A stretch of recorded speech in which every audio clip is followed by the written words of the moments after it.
Share with you before we get on the topics of tonight.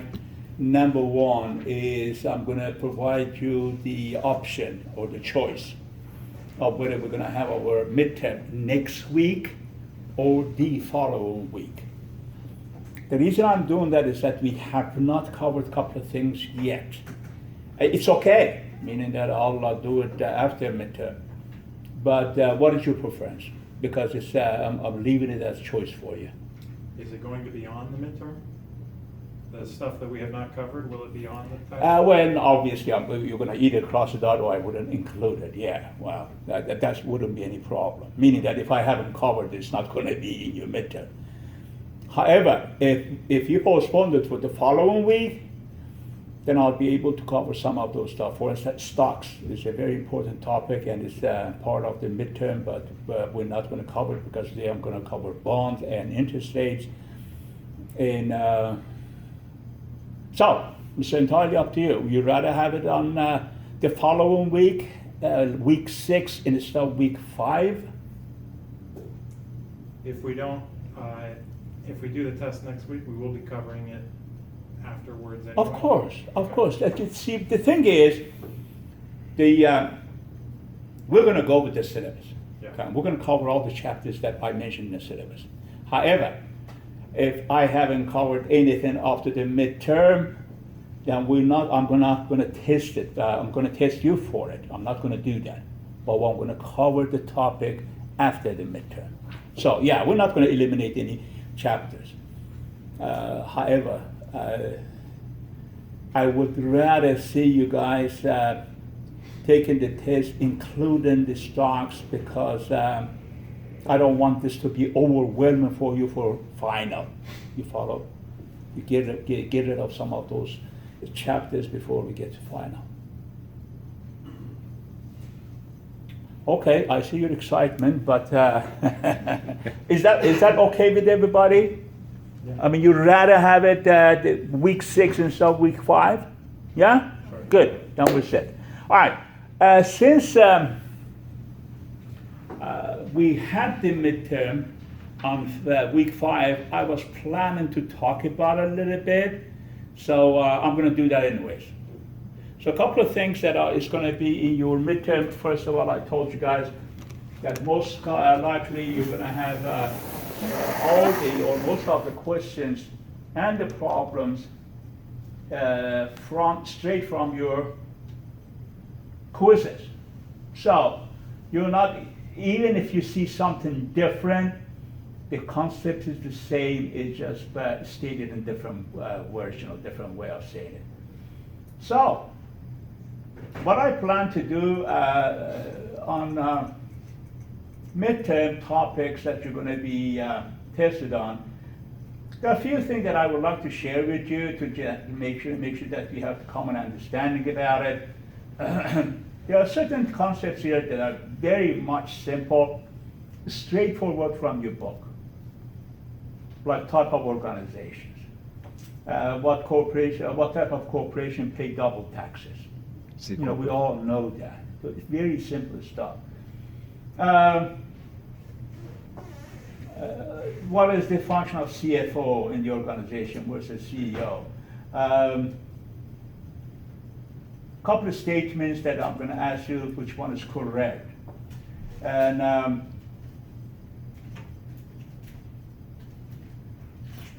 okay, I had the question here which I talked about it. What is the number one priority of a firm for a profit organization? What's the priority of any firm? Number one goal. Enhance shareholders' wealth. Perfect. So those are some of the questions, straightforward.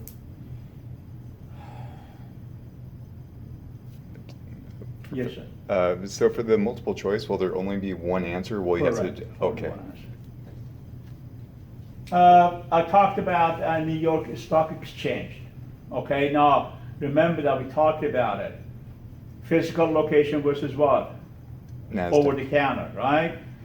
Also, we talked about what? Spot market versus what? Future market. Keep that in mind.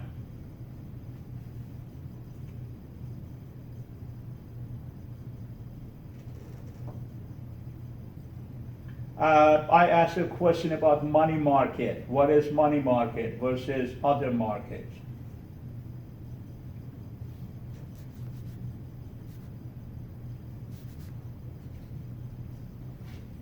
So those are from chapter 1 and 2, basically very simple, straightforward. So I asked about the financial statements, what are there? I have one example of the statement of cash flow. I'm sorry, it's income statement.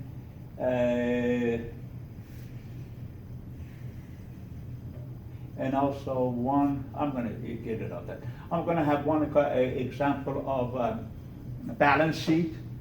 I'm going to ask you, hey, if in this balance sheet we have this, what is the answer? So it's straightforward, very, very simple.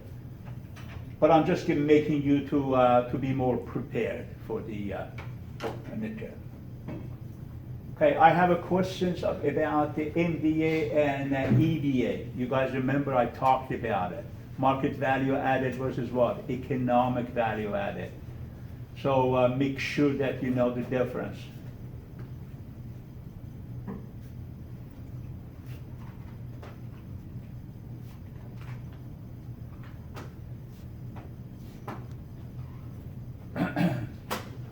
I have a couple of questions about the ratios.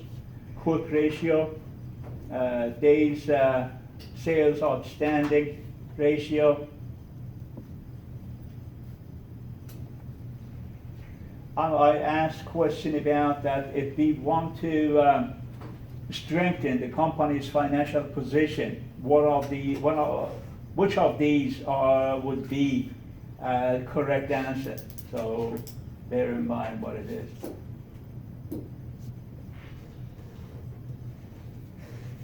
What if the industry current ratios is 0.5, which of the following action would increase the company's current ratio? So I gave you some options there. I got a problem regarding the ratios again. Okay, chapter 5 is obviously what we talked about, future value, present value, so far, so on. I have few questions in here, few questions which I may replace those couple of questions with more of a problem, because all that we have is one problem for chapter 5. I want you to have more than that. I'm going to eliminate some of the multiple choice questions, replace them with what? Future or present value calculation. And those are, if you know how to solve one of them, you know how to solve what? Hundreds of them. So simple as that. Chapter 6, couple of questions about interest rates. And I gave you also one problem to solve about interest rates. Nothing again out of ordinary there. They are very simple, straightforward. Chapter 7, which is the topic of tonight. I'm going to have you answer a couple of questions, but also I'm going to have 2 or 3 problems about bond valuation, meaning that how you come up with the price or value of a bond or maturity date or so forth, so on. That's the topic that we're going to talk about today, so you'll have a better idea. Chapter 16, okay, I know what happened here. Okay, chapter 16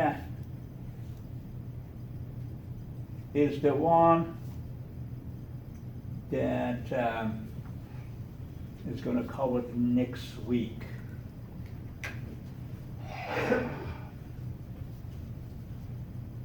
And also stocks next week. So what I'm going to do is I'll replace chapter 16 with chapter 9, which is the stocks. And that should be it. Okay. All right. Sounds good. Any questions? Yes. I heard you referred to quizzes earlier. Is that the assignments we emailed to you? Yeah. Is that what the? Yeah. Oh, okay. Well, homework.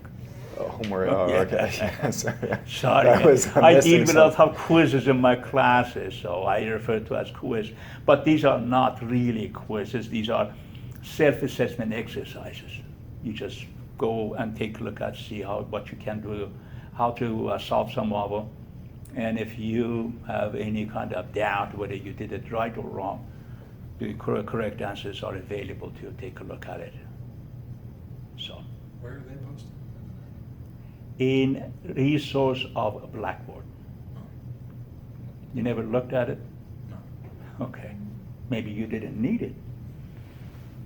Once or twice. Could use it once or So, That's it. are we going to have even theory questions? We're gonna have what? Theory questions, like the essay questions? Essay, no essays, no. Just, Just either problems or multiple choice questions. no need of theory? No, you're not gonna be required to write any essays, no. If you like, go ahead, but it's not required. I hate to ask it, but it's all open book, right? You can I can use all this stuff, or is it all closed book? Who said that? Oh, your syllabus? Huh? Your syllabus? My syllabus said that? Yeah, well, unless I'm mistaken, I'm sorry. Is it? No, you're not mistaken, I'm just teasing. Oh, okay. Yes, it is. And the reason being, folks, is not that I'm just leaving it up to you. There are couple of things here. There are 420 formulas in finance, okay?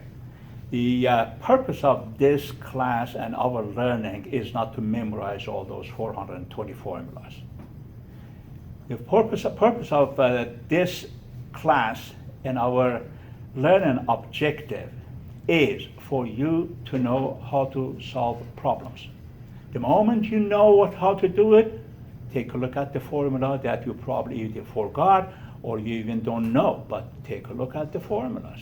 Therefore, if you are going to be having the access to check the formulas, well, you have the access to both. Believe me, folks, if you think that, I know that you don't, but if you're on the impression that, open book, I'll just take a look at it there and say wrong, because you're not going to have the time to really learn everything and answer your questions.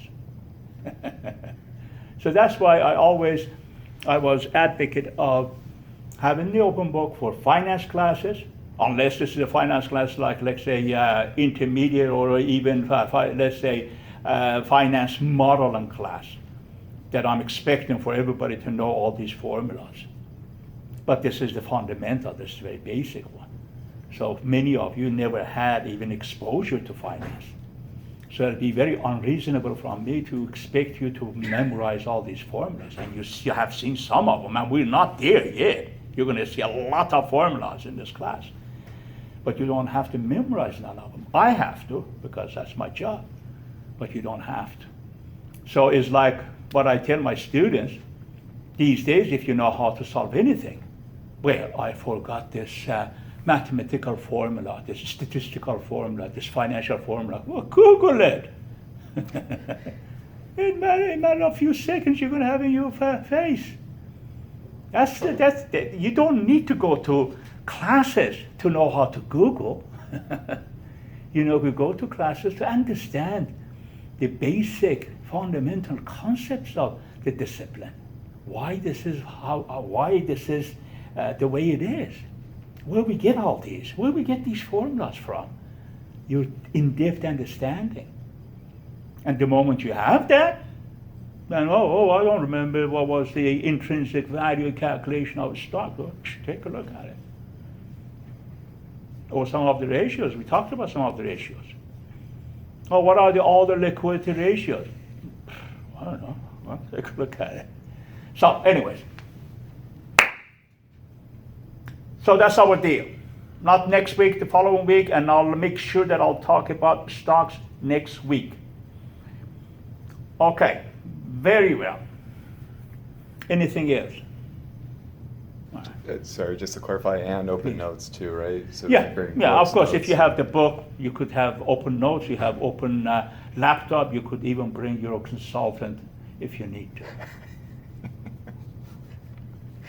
No, of course. If it's open book, it should be open everything. Oh, Can I count out how many voided we have? How many? Okay, 420 last I count. I think it's 40. 40. You're going to have plenty of time to answer them. So I'm not going to rush you. We're going to have enough time to answer all of them. Okay? So with all these conditions, if any of you miss any questions, I'm going to be disappointed. Really, I mean it. There is no reason why you could miss any question. First of all, you have done it. You have answered it in your homework, number one. Number two, the book is there. Oh, I forgot. Well, take a look at it. Therefore, I'm expecting 100% from everybody. Okay? All right.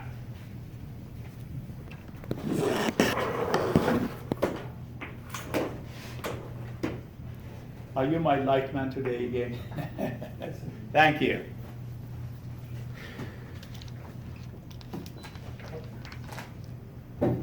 All right, so last week we talked about, of course,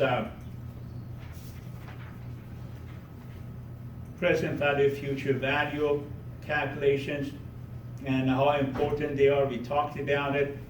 And believe me, folks, it's perhaps the most important concept that you need to learn about finance is the basic understanding of future and present value of money.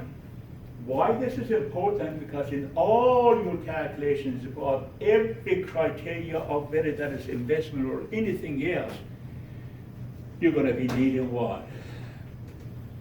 The knowledge of present value and future value calculation. Meaning that when you make any kind of investment decisions, your future cash flow of your investment has to be discounted to present to understand the real value of it.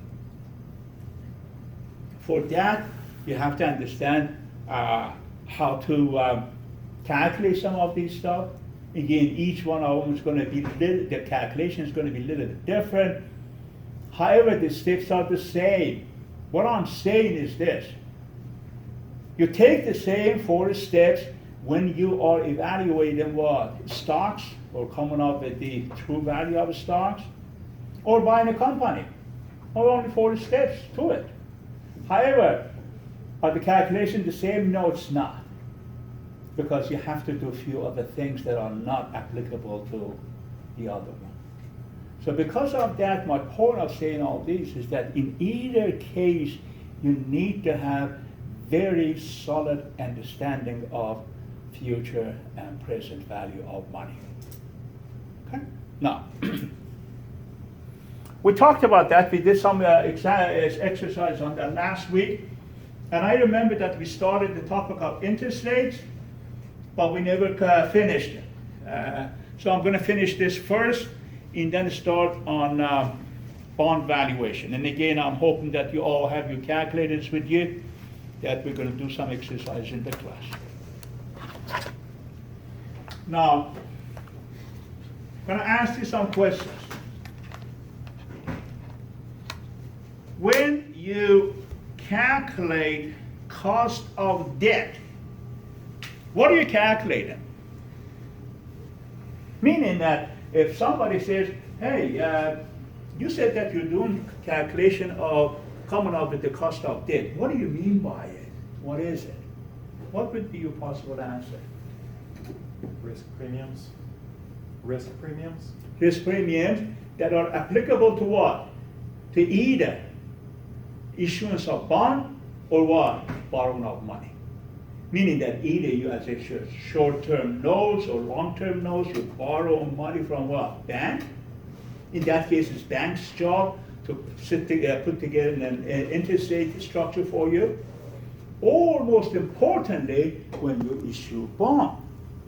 When you issue bond, of course, as an issuer of the bond, you have to include all the premiums, which basically means risk factors. So what are those premiums that you have to include? Those are the ones that we briefly talked about last week. Meaning that this is as simple as this, I say it in this way. Hey, I'm loaning out my money. What kind of risk is associated with not getting my money back? You follow? So you think about that. Oh, it could be that we have default, we have liquidity problem, we have maturity problem, and many risks. And also, hey, I have to include the inflation in there because I will never know what. Of course, we're always going to have inflation. Very rarely in our history we have deflation. We had deflation. Actually, deflation is sign of disaster. Meaning that in Great Depression and financial crisis of 2007, we saw deflation. You never want to hope for it. So always we're going to have inflation. Therefore, you have to consider the fact that the purchasing power of your money in the future is going to be less than what it is today. Follow me? Okay, so those are the premium you include. Specifically, these are designed for bond. Banks is a little bit different. What is the difference in banks is that they include, of course, inflation premium, default risk depending on the individual, right? If you're IBM, they're not going to have this for you. And you know that 99.9% you're not going to default in their loan. But if somebody else who had bad history of or credit history, this is going to be a certain factor. Liquidity premium, again, depends on the companies, depends on certain businesses. Disneyland never is going to have any liquidity problem. Federal government never is going to have liquidity problem. So some of them are applicable, some of them are not. Maturity premium risk for banks are very minimal, less than 1%. So anything that banks basically charges you with, if you have a great credit history, is inflation premium and real risk-free. What is real risk-free? We talked about it. Is in a perfect world that there is no inflation. What would be that? Opportunity cost of money, which fluctuates between 1 and 5. It depends on what? Federal funds rate. That's why, and I hope you keep this in mind, that's why the cost of debt from borrowed money from banks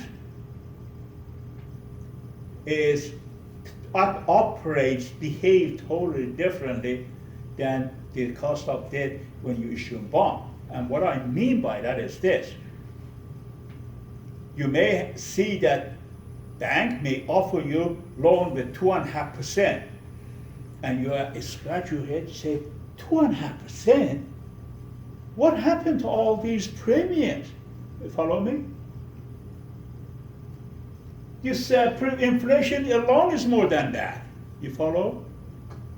So what happens here? The level of the structure is the same, but the level of the interest rate here is just extremely depends on the federal funds rate, meaning that interest rates that are set with Federal Reserve. What do I mean by that? Why should be influenced by that? Because if I am Bank of America and federal funds rate is 0, whatever interest I charge you still is going to be in my pocket. You follow? I'm borrowing money with 0 interest. So what kind of rate you're going to put on top of it to loan out? But anything beyond 1%. You follow what I'm saying? Here, many of these factors would be not applicable or dismissible, if you will. And that's exactly what the banks did during the time of, let's say, 2007 to 2010. Federal funds rate was 0. They were offering loans with 2.5, 3, 4, 4.5. You know that the rate was in that vicinity. You guys remember? Okay. Now you're wondering that, wait a second, none of these were applicable? Yeah, they ignored many of these, and they basically, their decision was based on, okay, what is the federal funds rate? Well, first of all, what is the discount rate, which is what federal government or Federal Reserve, Jesus Christ, charges major banks, that's basic rate, which I said it was 0. And then after that is federal funds rate, which is the interest rate between the banks.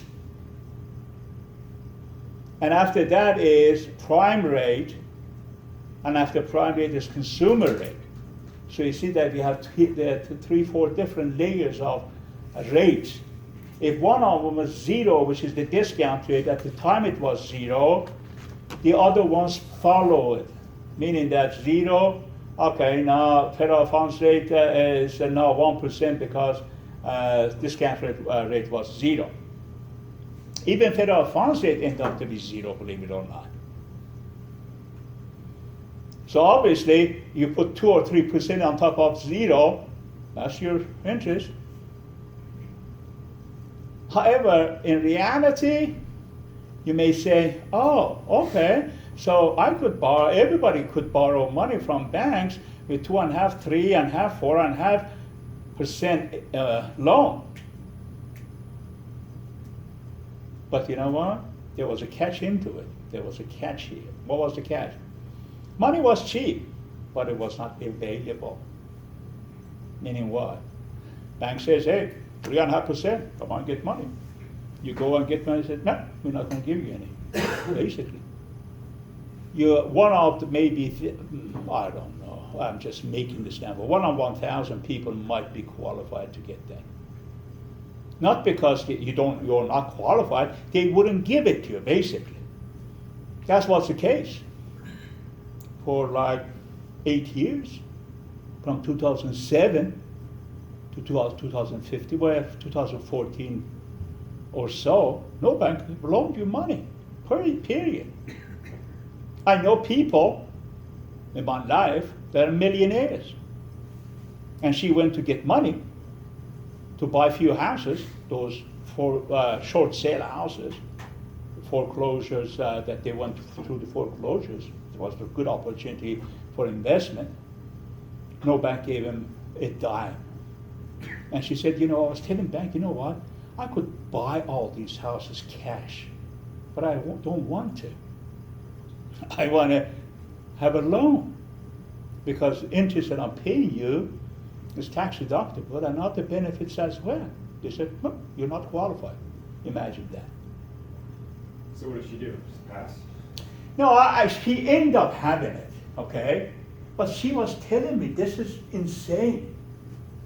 And it took her like 6 months or so. Finally, one bank who said, yeah, okay. It was insane. So, yeah, money could be cheap, but not available. So, coming back to our discussion of the interest rate. So, based on these premiums, you put there your, what we talked about earlier, your, before we talk about that. And I showed you this last week, didn't I? Okay. Okay, so yield curve is combination of all those premium that you put it in a graph, basically. And what this graph is all about, this bond yield, is that it shows how interest rates are calculated for that particular bond. As you can see, that short-term bonds, the increase here is mostly risk-free rate.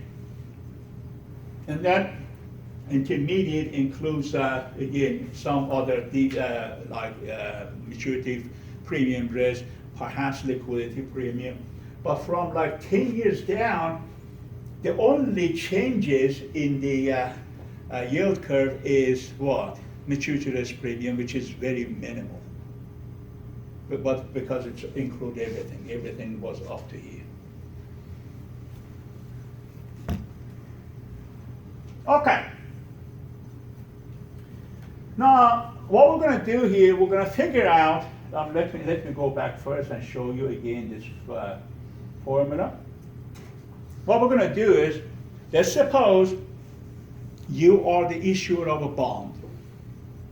And you say, what kind of interest or coupon rate I have to put on top of this bond? You're gonna be using that formula. Everybody's with me? All right, so if I ask you put that formula, figure out your interest with that formula, what are you gonna do? Think about it. I gave you the formula, you're issuing a bond, figure out the interest rate on it, or coupon rate on it. What are you gonna do? Start with the T-bill rate, And where that fits? the real risk-free rate, Meaning that this and this? R star. Yeah, but, Oh, okay. plus- Yeah, R star plus IP. Yeah, this is for a risk-free rate right there, the combination of these two. However, you're also gonna be doing, before even you did that, you're gonna figure out how you calculate your inflation rate. You're gonna calculate how you come up with now, of course, these do not need any calculation, liquidity, default, because what kind of calculation you're gonna make? Each individual's status is different from each other, right? So there's not one formula by which you say, well, this is your default premium. Well, for me, it might be zero. I'm not gonna default. For a certain individual, might be a lot. So there is no formula for it. However, there is a formula for inflation rate. There is a range of rate for R star, which I'm going to tell you what it is. But also maturity risk premium has a formula, because as your loan matures, it becomes more risky. So we're going to figure that out. Okay, so answer my own question, as you did, is that we're going to figure this out, and figure this out. And these two is going to be what? Up to the individual that is what? Borrowing the money.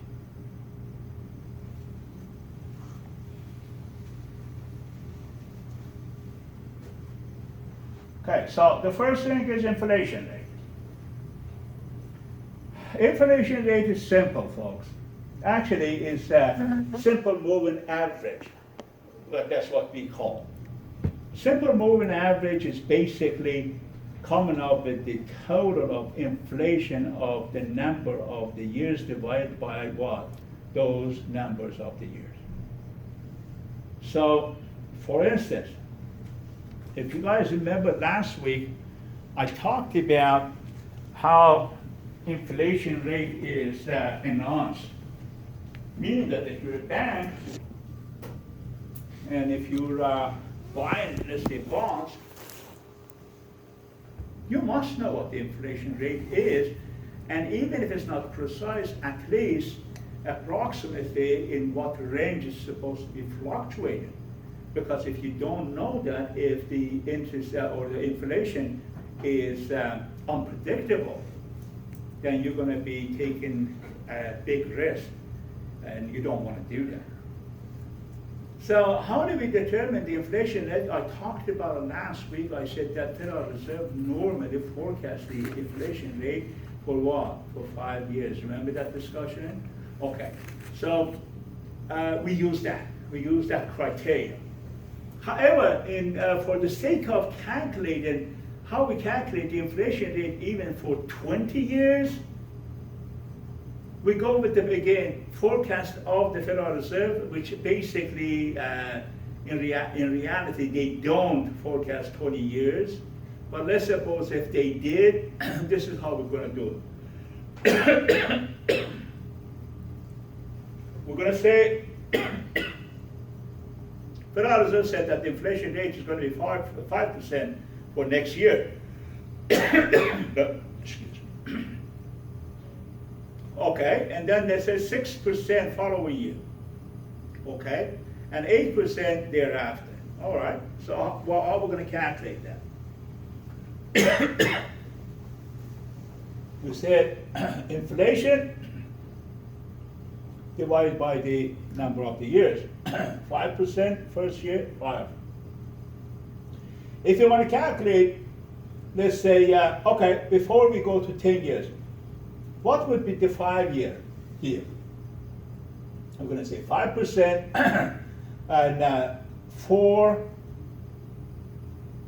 6% plus 6%, that's 2 years, and then 8%, right? Or 8%, that would give you 5 years.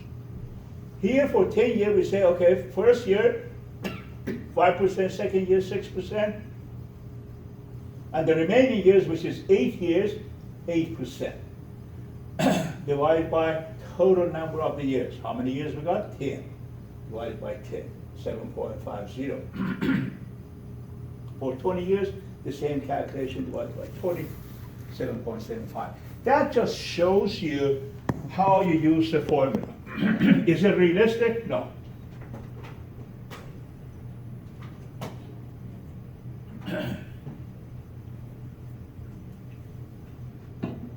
Pardon me.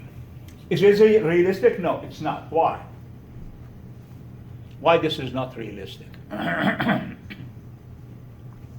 Because you're trying to predict the future. You're trying to, yeah, and nobody knows what the future holds. So. Yeah, I mean, remember what I said. Federal Reserve confidently forecast inflation only for 5 years. So what are we doing here? 10 years? Well, you got that 8% thereafter. It's just made up number. For 20 years, it's almost impossibility for somebody to figure out the inflation rate. And normally, but this shows you the formula. There's a formula for it. Basically, that's what it is.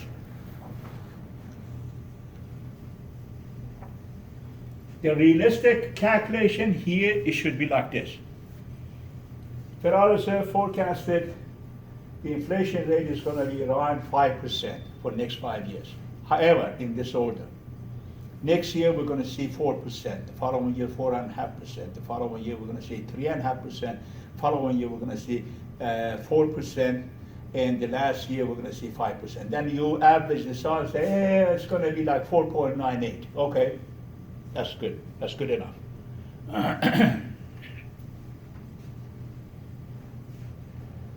Okay.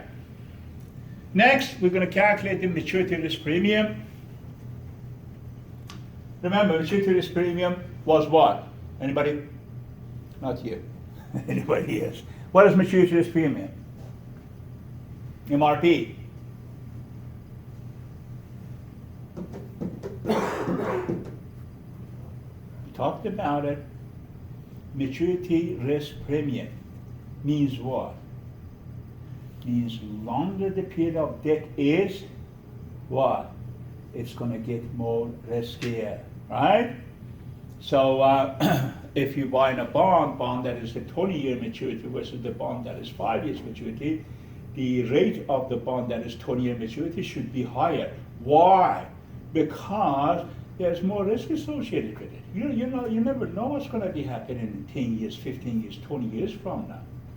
Economy may go upside down. Interest rates may go wild. Inflation rate might be totally different than what you're anticipating today. So because of that, we have to calculate. However, it doesn't have much of weight. You see that. You take that, what 0.1%. 0.1%, which is what? 0.001, right? And multiply it with the number of the years minus 1. So even for 20 years, it's going to look like this. First year, of course, we don't have it. And second year is going to be less than 1%. Look, for 20 years, it's not even 2%. So it doesn't play a major role in calculating the interest rate. Okay. R star was the one that we haven't talked about. R star, like I said, folks, kind of mirrors federal funds rate. What is that? Because which you got some money. Well, what it means is that Federal Reserve basically set the federal funds rate. what is the range of it? Normally it's between 1 and 5. Could it be also 0? Yes, it was. Could it be also more than 5? Yes, it could. But normally it's between 1 and 5. Therefore, if federal funds rate is 1, our R star is 1%. If federal funds rate is 2%, we include that 2%. However, if the federal funds rate is 6%, we don't put 6 in there. We stop at 5. It never goes more than 5. But I have yet to see 5. Normally they don't put 5 in there because it's too much, too high. Here we assume it's only 3%. So, therefore, if we want to put together a Treasury bond rate or coupon rate, this is how it's going to look like. Well, first of all, why we said, what is it called? Called risk-free rate. Why is risk-free rate? Because it doesn't have many of those premiums like liquidity premium, default premium. But it has maturity risk premium because we're saying what? A bond normally is more than a year. So we don't even calculate it for 1 year. So for, let's say, 10 or 20 years, because you're a long period of time, you have to include that MRP. What other things are going to be included? Like we said in the previously, your R star plus inflation, which we call what? Risk-free rate. If you're doing this for Treasury, let's say, bill, you don't have even that. You have only these two. Follow? Okay. Therefore, risk-free rate for first year is 3% plus 5% plus 0. You don't have maturity risk. That'll be 8%. Risk-free rate for 10 years, you see it. It'll be 11.4. And you remember, inflation rate we calculated, if you remember, for 10 years. It ended up to be 7.5. And maturity risk we calculated, it was less than 1%. And for 20 years also we calculated inflation rate plus maturity risk premium, and ended up to be what, less than 2. So total rates are announced here, 8%, 11, 12.65. Now, what these numbers signifies to us? It just gives you an idea that if you're buying a Treasury bond, if it's less than 1 year, it's going to yield to 8%. Although realistically, that is not the case today. Treasury bond is much lower than that, less than 4% these days. But this is just to give you the idea. Numbers are irrelevant at this moment. If you buy in 10 years Treasury bond, expect to receive 11.4%. Not the coupon rate, but the yield to maturity rate. We're going to talk about that. You're going to understand what's the difference here. Meaning the rate of return of this bond during the 10 years is going to be 11.4. Follow? And if you buy into 20 years, expect to receive 12.65% of what? Rate of return within the 20 years. Okay?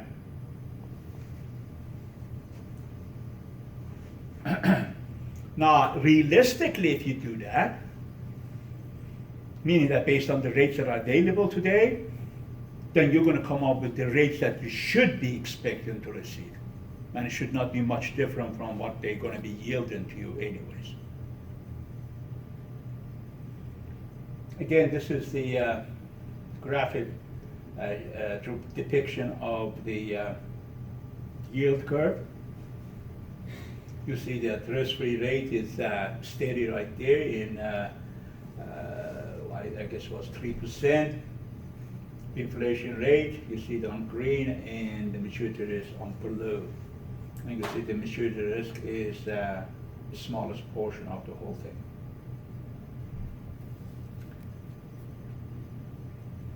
Okay. Corporate yield curves are higher than Treasury securities. We know why. Reason being is that in this curve, there are other premiums are included in corporate than Treasury. This is Treasury. But in corporate also you're going to have what? Default risk maybe. And you're going to have what?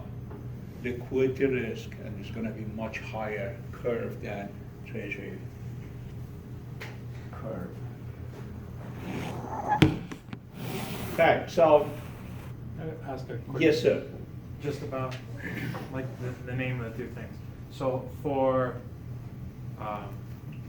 the real risk-free rate versus the risk-free rate, is the real risk-free rate, that's the one that includes inflation? No. Real risk-free doesn't exist in reality. Real risk-free means that imagine a world that is perfect with no inflation, Okay, which is not realistic. so it's like nominal. Exactly, it is nominal, yeah. But in order to give you the idea that what is risk-free rate consists of, okay, the opportunity cost of money, which is real risk-free, which we don't have it in reality, Yeah. plus inflation rate, basically.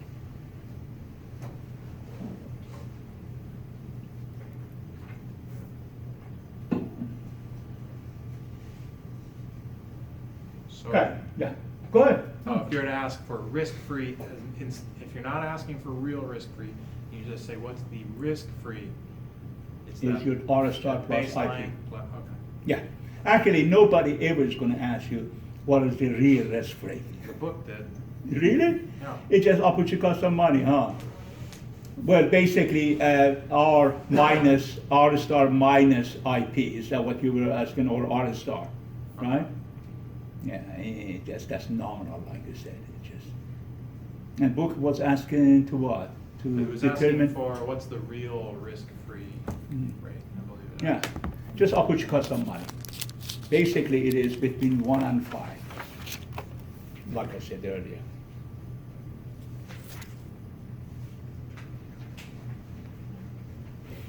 Okay, now,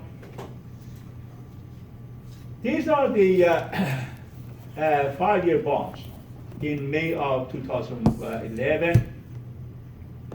You see that the rates are much lower than in those formula that I showed you earlier. Realistically, these are the rates. Okay, for 5-year bond, expect to receive 1.81% rate of return. For AAA corporate bond, 2%, AA, 2.68, A is 2.79. So those are the realistic rates. However, bear in mind, more rate of return associated with what? The bonds that are what have higher risk, meaning the higher risk, a higher return. As you continue on this particular table, when you get to junk bond, which is the under B rating, you're going to see the rates are much higher. But this is a 5-year bond. It's not that long. For 10 or 20, obviously, you're going to get much more higher rate. For instance, a 20-year bond is, I think it's almost 5%, or I'm sorry, a little bit 5%, close to 7%, and 10-year is 5 point whatever percent. So, but we'll see some of those figures later on. Now, question: why we have to rate bonds? Why are we not rating stocks? What's about bond that we have to rate? Because a bond is a promise to pay, and a stock is not. Okay, so why we have to rate it? You're thinking in the right direction, but why we have to rate it? To protect the creditors? To protect the creditors? But what is about bond that we have to protect in the stocks that we don't? That's what I'm getting at. Default risk. Well, yeah, but that's, folks, look, when you issue stocks, what do you have to have? Money? No. Hey, I'm issuing the stocks. Who are you? I'm a company. You see what I'm getting at? I'm an entity that is recognized by the institution as a firm, for-profit organization. Therefore, I'm issuing stocks. And you trust that company to buy their stocks. Why? Because it's there. I see it. IBM, Microsoft, all these companies. Bond is not the same. Anybody could issue bond as long as they have the permission from Securities Exchange Commission. Anybody, I could issue bond. As long as they say, I convince these people, yeah, I'm going to be issuing bond and I promise I'm going to be, okay, here's your license. Then how come I'm not issuing it? How come I'm not having Danish Hardy's bond? I could. Why I'm not doing it? You'd have to pay a huge return. No, because nobody's going to buy my bond. Who are you? Do you have anything, any assets? No. Why in the world I want to buy you a bond? It's like Charles comes to me and says, hey, I issued this bond. Charles, do you own your home? Not yet. Yeah, I'm going to buy you a bond. You follow me what I'm saying? Therefore, people do not know what kind of assets backing up this bond, because this bond comes from every direction. We have Treasury Bond, which we know what it is. We have municipal bonds that are issued to what? Cities or states. We have corporate bonds. We have many bonds. You're going to see lists of them out. Therefore, as an investor, what is what? Do I trust this bond? Don't I trust this bond? It says municipal bond. This says corporation of C, whatever. I don't know what they are, or what is the value of those, or if there is any asset backing up any of these. You know why? Why I'm asking that, any asset backing up? Because you cannot issue stocks unless you have real asset. But you could issue bond even if you don't have real asset. That's the problem. So if that's the case, as an investor, I want to know what I'm buying. Not necessarily the stocks that doesn't have the real asset backing up is necessarily bad stock. But I need to know the level of the risk associated with it. Why am I even considering by that? I am a good risk taker. I'm a great entrepreneur. I would like to take that kind of risk. Why are you taking this risk? Because, yeah, it may go south any day, but also it could be making me a millionaire. I'm going to take that risk. You see what I'm saying? Because remember what we said earlier. High risk, high return. These are extremely risky bonds. But in the meantime, if they yield good. Very good, as a matter of fact. Some people buy those bonds to balance their portfolio. Simple as that. Their portfolio is perhaps too conservative and it's not yielding much. Or I want to mix it up with some, fireworks. Okay, buy some junk bond. That's what it is. Any bond rated under B is junk bond. Meaning that the issuer not necessarily has any kind of financial asset backing it up. Just issued. Like Danish Hardy issued his bonds. What kind of bond is it? Definitely a junk bond. Anybody dares to buy it? Well, if you know why I issued bond, you may consider it. Like what? Hey, I'm opening a casino somewhere. Oh my God, are you going to have the permission? We don't know yet, but if we get everything right, it's going to be money-making proposition. You may want to take a chance with me. Many of the entrepreneurs issue junk bond. Guess what? Las Vegas was built by junk bond.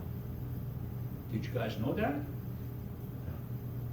Steve Wynn, when he started with that Mirage and other casinos, he issued junk bond, and I told everybody, this is a junk bond. I have no asset backing this up. You're gonna take a major risk with me. But whomever did take the risk, guess where they are, right? So, that's why bonds must be rated. Because we don't know, is it junk? Is it AAA, AA? Because based on the rating, I'm gonna be buying this bond to what? Balance my portfolio, or have the expectation what kind of rate of return I'm gonna get. As much as I'm gonna be interested in buying the junk bond, also I'm gonna be interested in buying what? Treasury bond. Whomever buying Treasury bond, most likely they have also junk bond to balance it out. Because Treasury bond is not gonna yield you much. You've seen it. But it's the safest thing in life. Most of the Treasury bonds are normally purchased by either Federal Reserve or by pension fund companies or insurance companies. Those are the companies that they don't want to lose your money. Therefore, they invest in something that is extremely solid and safe. Even 2% is good enough for them. As you can see, the curve yields are different for each of these bonds, starting with the Treasury bond being lowest, AA higher, and BBB higher than that. If you want to graph junk bond, it's going to be something like this. Way off there. That's how the junk bonds operate. Now, on the bottom table, you see some of the interest rates on Treasury bond, 1 year 5.5, AA bond 6.7, BBB 7.4, and so forth, so on. So if you buy in, let's say BBB 30-year bond, you expect to receive 11%. So what is this for? I mean, are we interested in buying this? Yeah, remember our example of that girl putting $3 aside and became a millionaire when she retired? Well, that's for that type of investment. They give you 11%. And 11 is extremely high compared to other rates. But if you're planning for your retirement, like that.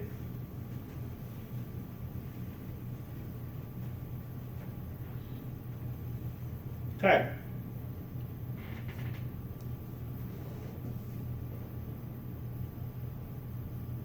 Periodic expectation theory is really insignificant in ways that is not very much applicable, and it's not going to make us to be more knowledgeable about a bond or anything else.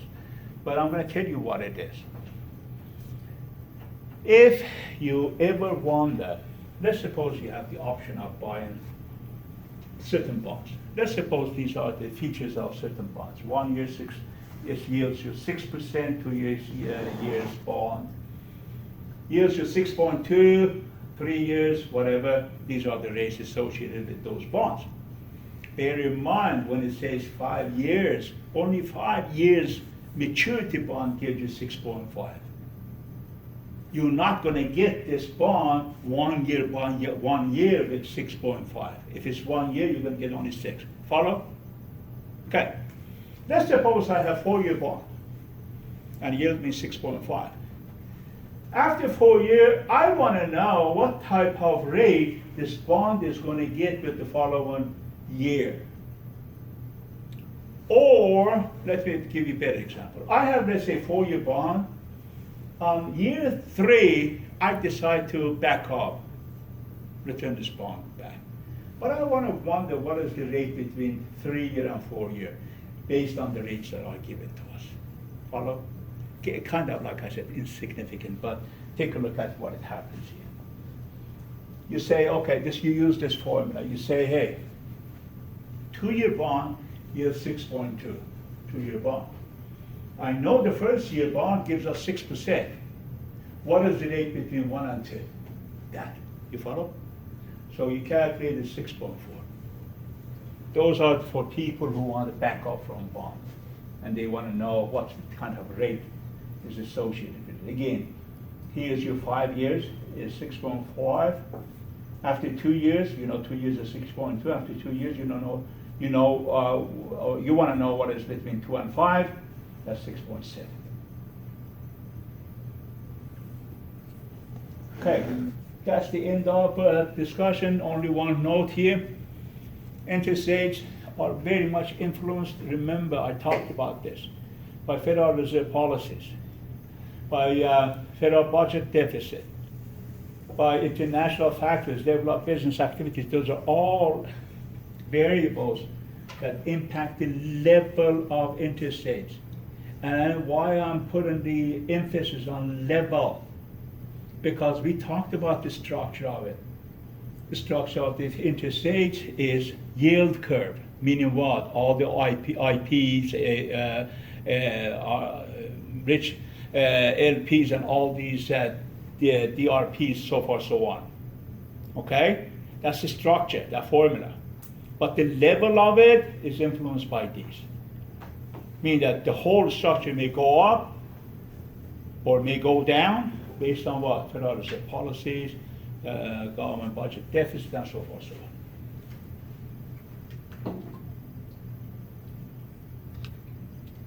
on. Any questions? Okay, we're done with this one. We're going to go to discussion of bond, and we're going to see what bond is, and I'm going to be having you to do some exercises. So, first, what is bond? Can anybody tell me what the bond is? Like a long-term loan. It's this piece of paper. Okay, remember that? Telling when you give me $1,000, I'll give you this piece of paper. He says, what is the worth of this piece of paper? I say, hey, it says here par value. Par value, it means face value. It says $1,000. So $1,000 is the par value or face value of this. You give me 1,000, I'll give you this piece of paper. That is called bond. And you're going to ask me, they say, hey, when I can get my money back? I say, hey, look, it says maturity date on it. It says 10 years. After 10 years, bring this one back to me, I'll give you 1,000. Then of course you ask me, why in the world I want to do that? Give you my 1,000 now and collect it 10 years from now? I said, yeah, but look, it says coupon rate here, meaning that interest rate of this bond. It says 10% annually. So meaning what? You're going to see 10% of this 1,000, which is $100, for next 10 years. And after that, I'll give you 1,000 back. Not bad a deal, huh? That's what the bond is. Now, why we have bond? Bond is a great source of raising capital. Meaning that if you and I, we're entrepreneurs, or we are embarking in a new venture, new business, obviously we're going to need money. I think I mentioned it in the past, there are many steps to raise the bond, especially if you're in a startup company. Have I talked about this or no? Entrepreneurs and how they raise capital? No? Okay. It's not a bad idea to share a few ideas here. So, if you're an entrepreneur and you have the aspiration of opening your own business, embarking in any venture, you have to raise capital. The first step of raising capital is called seed financing. Seed, S-E-E-D, like seed. What is seed financing? Seed financing basically is your own money out of your own pocket.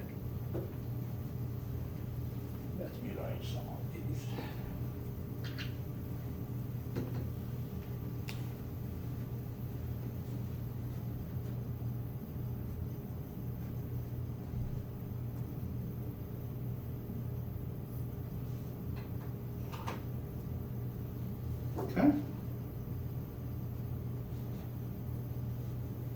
And the process by which you're gonna be raising capital is by bootstrapping. That's the term that they use. Meaning that you're not gonna have a major office, you're not gonna have a secretary, you're gonna do many of your functions yourself. After seed financing, you go to angel investors.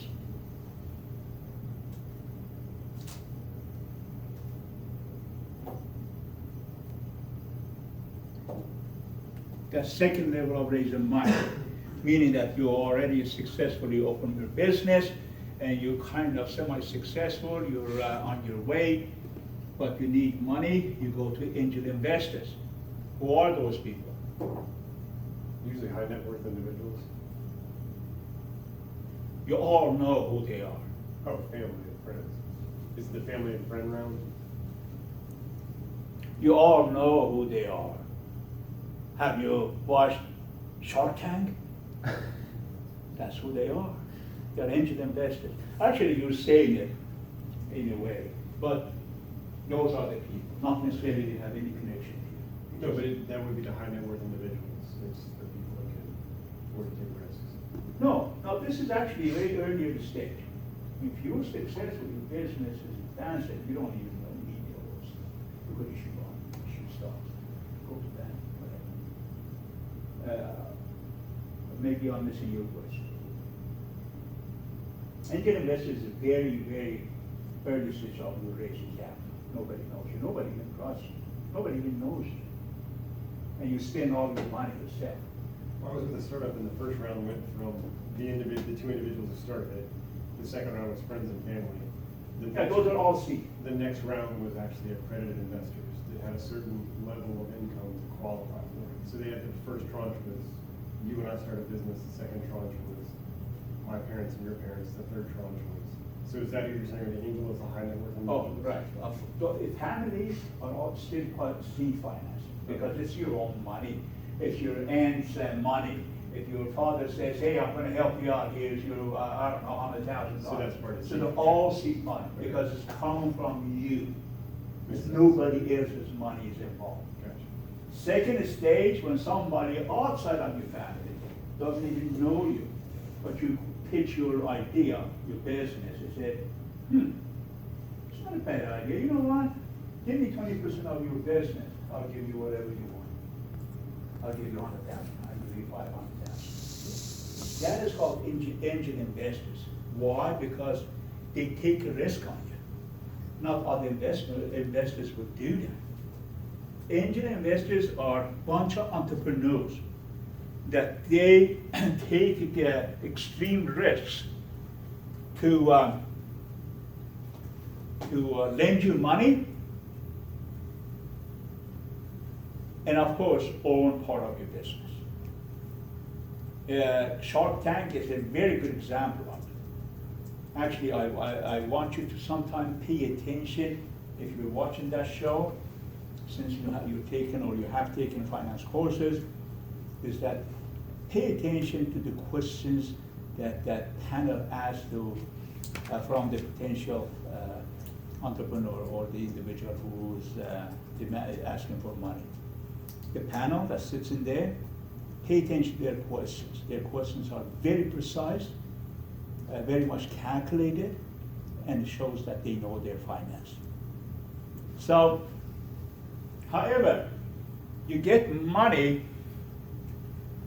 if you're all your ducks on a row, meaning that you already prepared every document that is solid, and they trust you and they know that you're going to be successful. If there is any issue with your feasibility study, with your business plan, with your pro forma, with all these stuff, they're not going to even consider giving you any money. After this, venture capital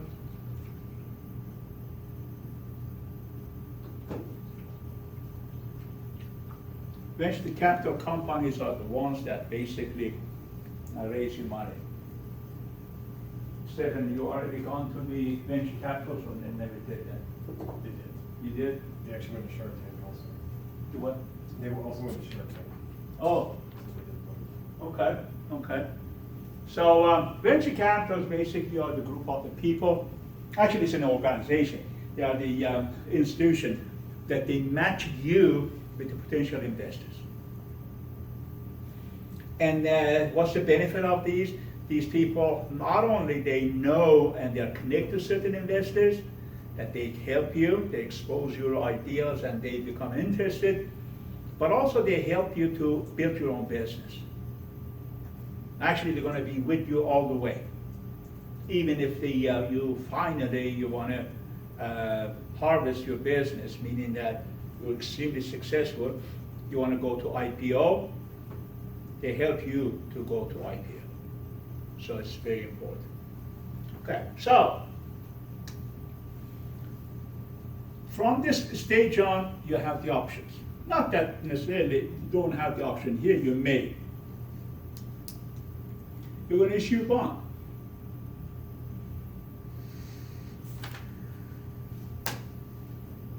You're going to issue stocks.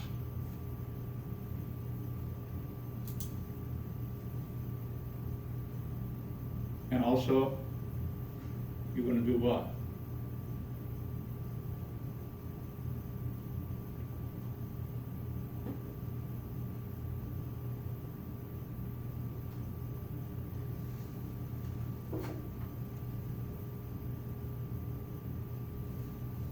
These are the stages that you go.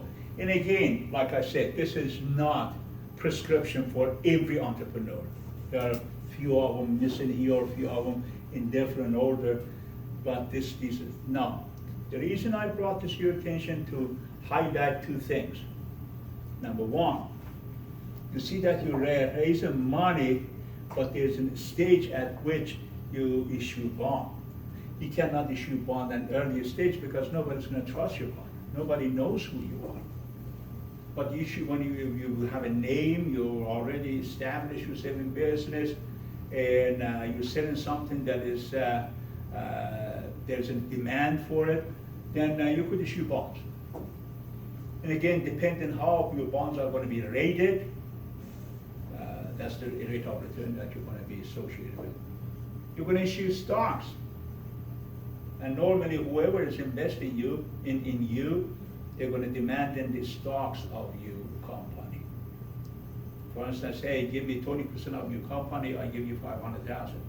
Okay, what is that 20% is going to be in form of stocks? Follow? Another one that I want to highlight is borrow from bank.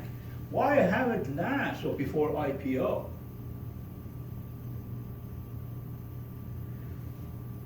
Leverage?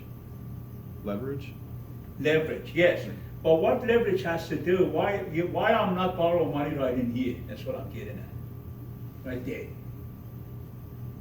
Because you're nobody at that point. You know, you got to kind of build Banks it up. are the toughest place to get money from. That's what I'm getting at. Not that they don't give you money, but they are, you could imagine who they are, okay? They offer you 8% interest on their money if the percentages of your total capital or the debt in your total capital is only 20%, meaning that you need $1 million, only $200,000 if you want to borrow from the bank, they give you a good rate. Oh, okay. Well, it's not risky. 800,000 is the stocks or water source. But they increase their rates if you increase what percentage of your debt. If you need 50% of your total capital from banks, they're going to give you 14% interest. You don't want that. You could issue a bond that is, the cost of it is much less. Issue stock, cost of it is much less. So, even if you want, let's say, you want to, hey, I'm going to be 100% financed by banks, meaning I'm going to borrow everything I need. Even if the interest is high. Guess what? Nobody's going to do that. No bank is going to give you 100%. I don't care who you are, how solid your operation is, no bank finances you 100%. Period. They don't want to take a risk. That's why it's a difficult process, borrowing money. don't think that an individual level, whatever we need money, we go to bank, of course. I mean, we shouldn't have much difficulty borrowing money. But when you're a corporation, the level of the money that you requested, it's much, much bigger figure. Therefore, they have to be very careful how they finance you. And if you're not very much established company, they wouldn't give you money.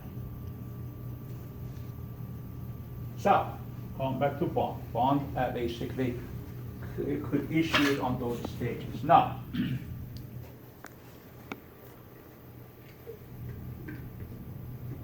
bond market is OTC. What is OTC, folks? Over the counter? Thank you. Meaning that bond is traded through only online.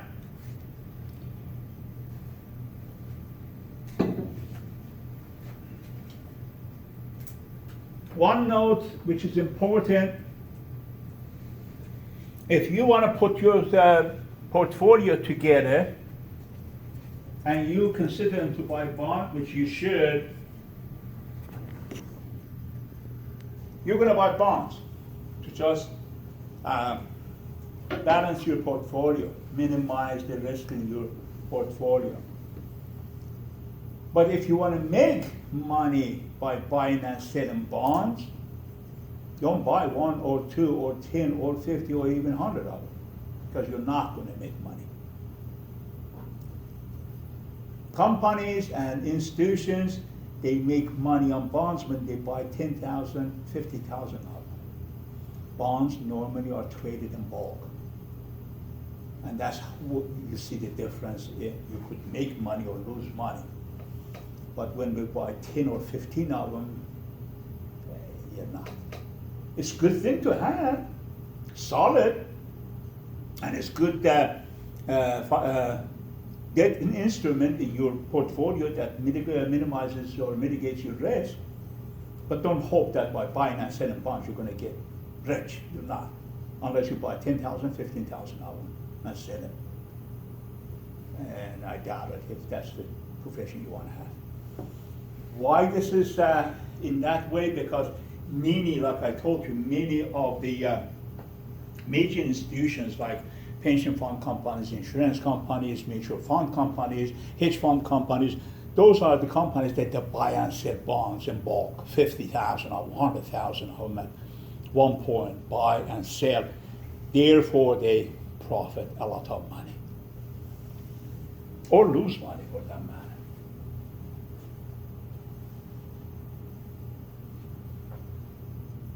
Okay. In the problems that you're going to be solving today in the classroom, bear in mind, par value or face value of all the bonds, if it's not stated, assumed to be 1,000 all the time. Okay? So somebody doesn't tell you that what is the face value of it. Oh, it doesn't have any face value. Assume it's 1,000. When the coupon rate of the bond is not stated, you always assume it's 10%. When the maturity date of the bond is not stated, you assume it's what? 10 years. Okay? That's the assumption that is always made in the market.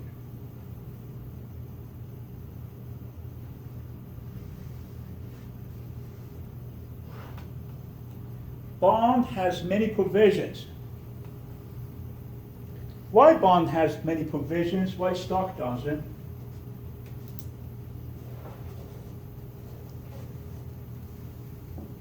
What I mean by provisions is that there are many things that are included, and you're going to see some of them later on. Many things are included in bond, that there are conditions, provisions, all these stuff. Why? Because bond is a contract between you and what? Lender of the money to you. Issuer of the bond basically sits down with, well, not necessarily sitting down with each individual, but they set certain provision for their bond to attract certain type of investors. Like what? Like, if I'm issuing the bond, I'm not certain if for 10 years I'm gonna give you 10% is a good idea. What if tomorrow, or let's say 2 years from now, 5 years from now, the similar type of bond that I issued is in the market yielding only 7%. I'm giving you 10%, and I'm gonna give you this for next 7 years. Maybe I should put a provision in the bond saying that, hey, anytime I want my bond back, you have to bring it back. And I reissue this bond with 7% instead of 10%. That's called call option, call option. Why I want to do that? Because I don't want to lose in the market. Okay, so anytime, it could be 1 year from now, could be 2 years, 4 years, 5 years. That's what I'm saying, is it has its own provision. Obviously, callable bonds are going to be what? Having higher rate of return for you to buy it. You follow what I'm saying? Is that one company says, my bond is callable. The other company says, my bond is not callable. Why in the world you want to buy the companies that is callable, right? But the reason you buy that, they have to offer you a higher rate. That's why you buy it. Also, some company may say, you know what, well, this bond is not callable, but it's pullable. What is pullable? Every time you want to return it back, you could, prior to maturity date. But why company want to do that? Because they want to give you a lower rate. You see how it works? Okay.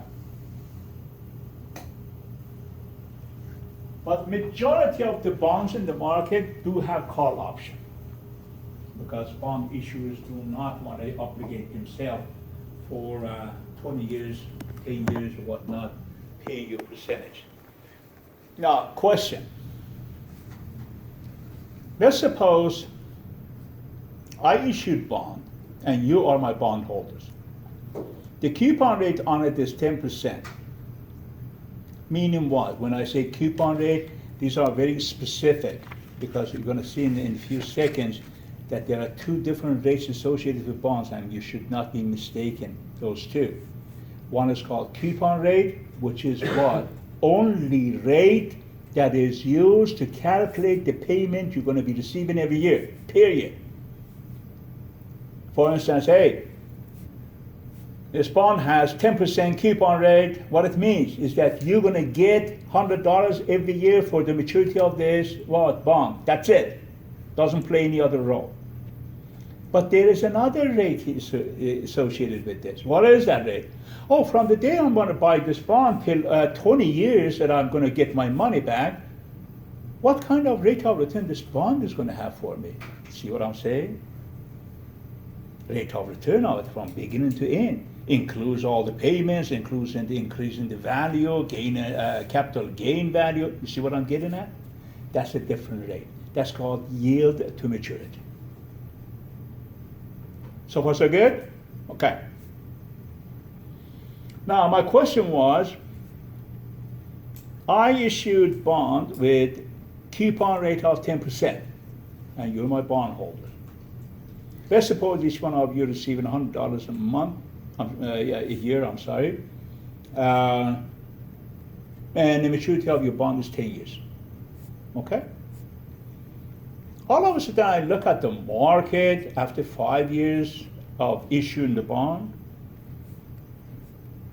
and I see that similar bonds to my bond is trading with, 7% coupon rate. Meaning that the companies that are issuing this type of bond, they're only giving 7% interest or coupon rate. I'm paying 10%. I don't like that. Therefore, let's suppose I put call option in my bond. After 5 years, say, hey, bring your bonds back. Why I want to do that? Think about it. Why I want to call my bonds back? Pay a lower rate. Yeah, everybody's paying 7% for this kind of bond. Why I'm paying 10%? So when I get those bonds from you, I'm going to reissue it with 7%. And again, it's gonna be your option, buying it or not. You follow? On the other hand, opposite could be true, right? Is that I issue bonds with 10% and I look at the market is selling it for, let's say, 12%. Okay? So what is my course of action here? Don't call. Huh? Don't call it. Don't call. But also what? I'm susceptible to what? With put option, right? People may bring the bond, say, hey, yeah, give me the difference. Now, point that I'm making here is that bonds could be sold or could be undervalued or overvalued. Therefore, when your bond is selling more than the market, is selling with discount, and if it's less than the market, it's selling in premium. I don't know if I said it correctly. Well, we'll see.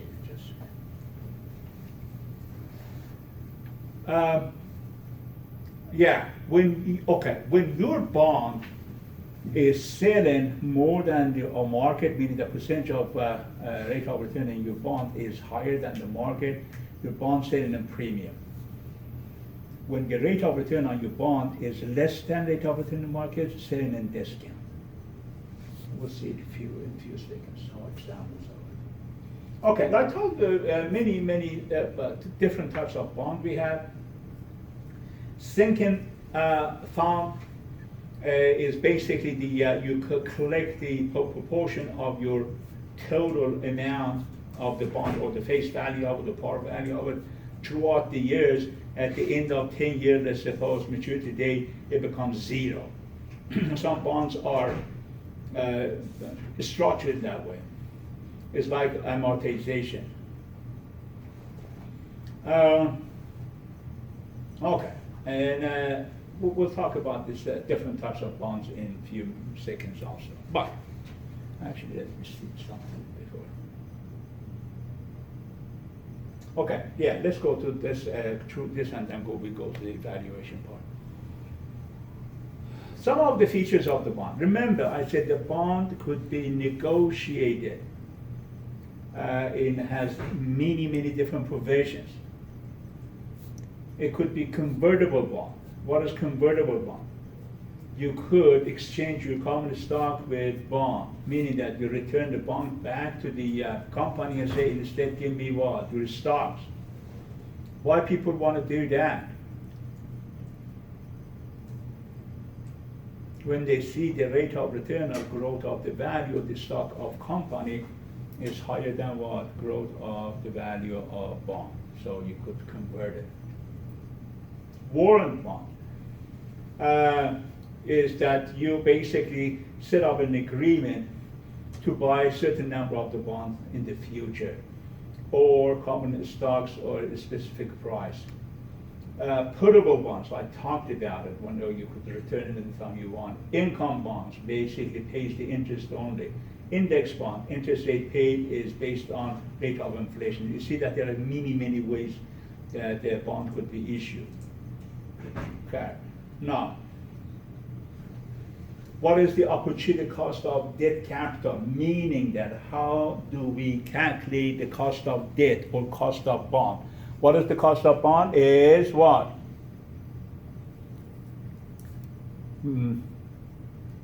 Yield to maturity, meaning that at the rate the bond from the beginning to the end is going to yield you.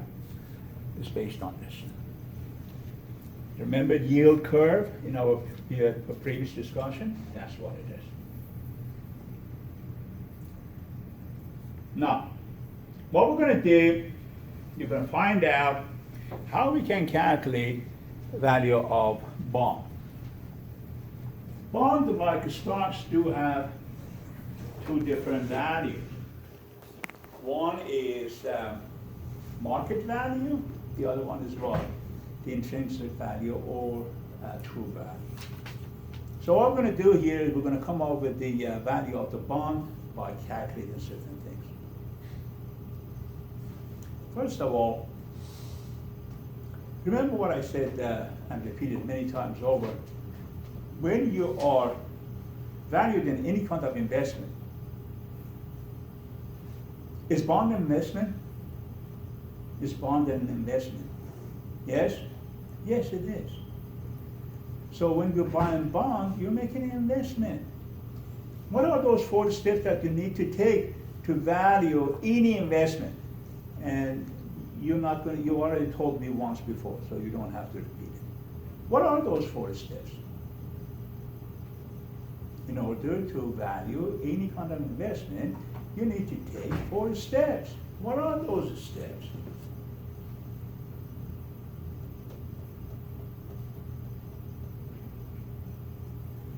Okay, I'm leaving. Gave up. Come on, folks, I repeated 3, 4 times so far.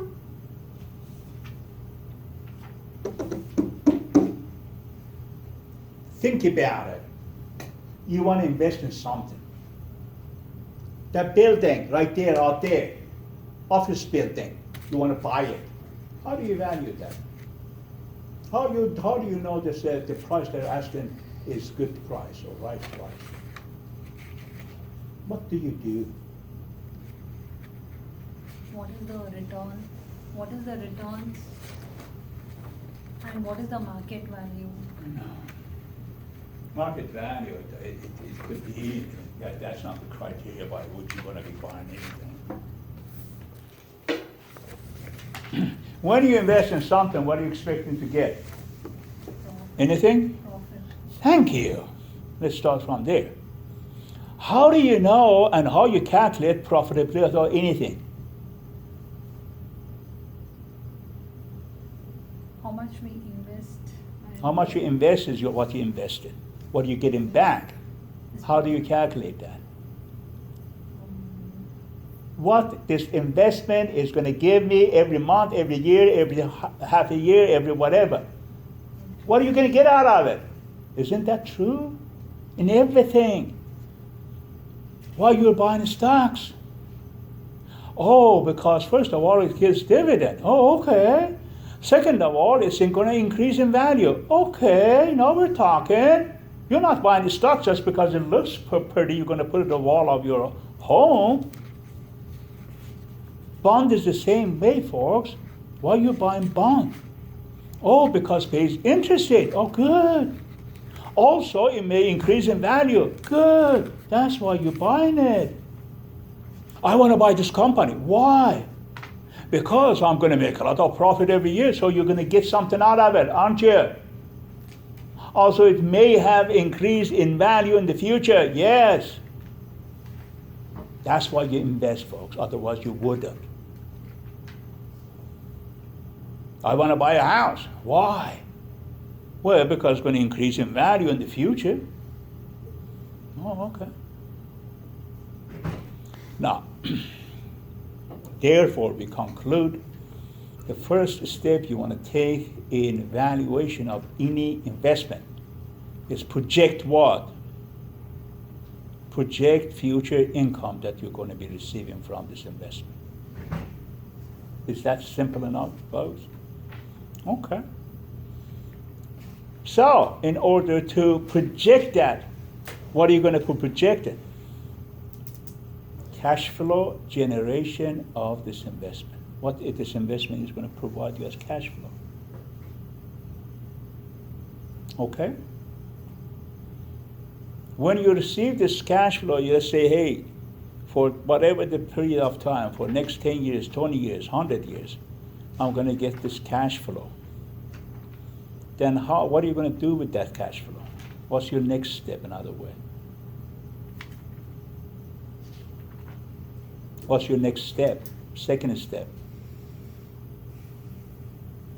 You're going to determine cost of your capital, meaning that, hey, how much I need to invest in it? You need to invest $100,000 in this. Okay, where did I get this $100,000? Oh, I borrowed from bank. How much you paying for bank? 8%.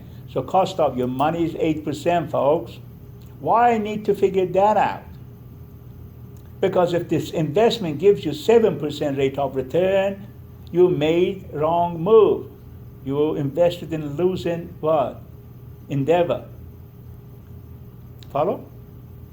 So, all right, I'm paying 8% to bank, so this investment better give me more than 8% to make profit. And the second reason for your cost of capital calculation is that you want to come up with what? Discount rate. Oh, what is discount rate?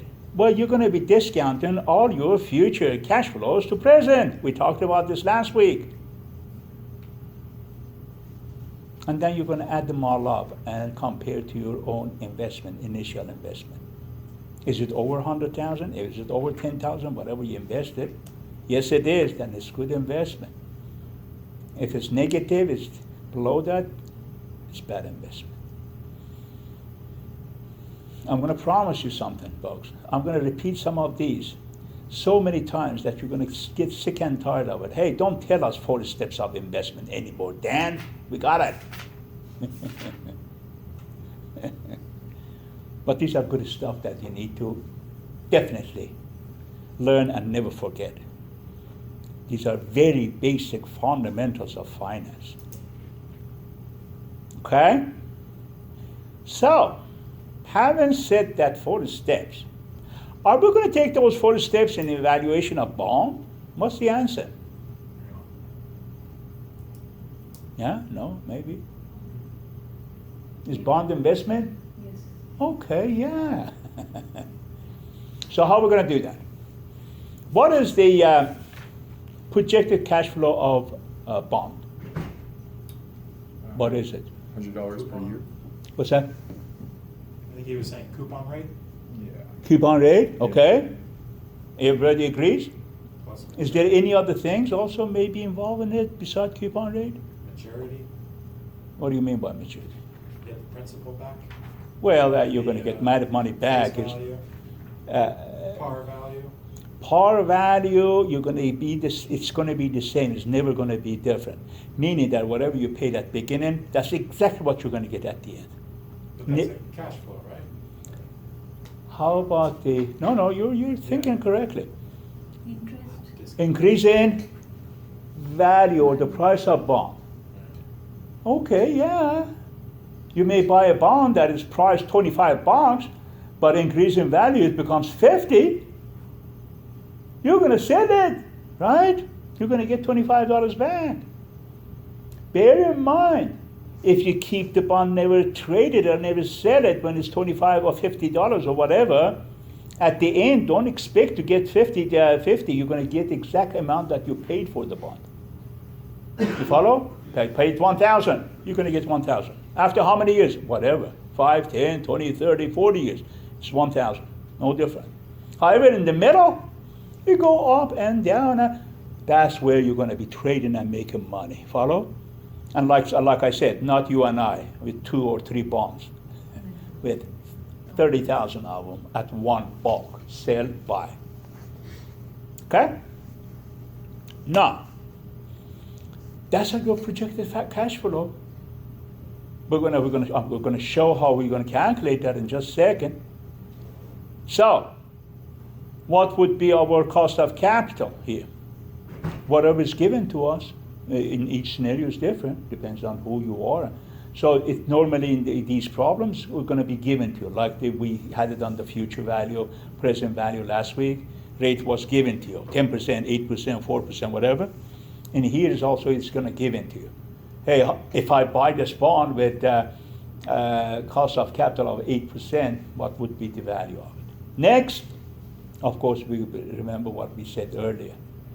We're going to discount all the future cash flow generation of this bond to present with our what? Cost of capital, the rate that is given to us. Okay? Let's see how it's calculated. Now, the first one. It says, hey, look, folks, this is your timeline. We say that we have a bond. It gives you 10%. Coupon rate, 1,000 par value. So you collect them what? $100 every year, right? For how many years? 10 years. What is the value of this bond today? Okay, let's calculate that. So grab your calculators, please.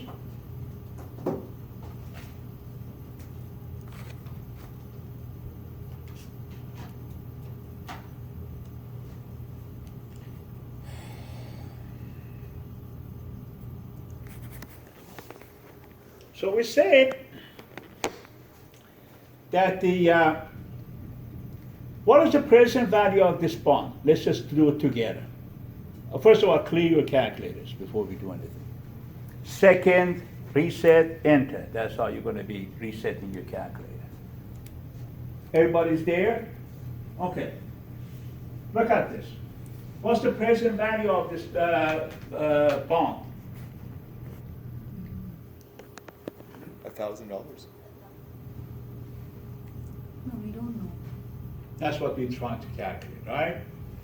So, does it have a future value? Yes, 1,000. $1,000. $1,000. Okay. What's the payment? Do we have a payment here? Yeah. 100. On the bonds, Yeah. exactly. What's the rate? 10%. 10%. What's the N, number of the periods? 10. Okay, then can we solve this? Yes, we can.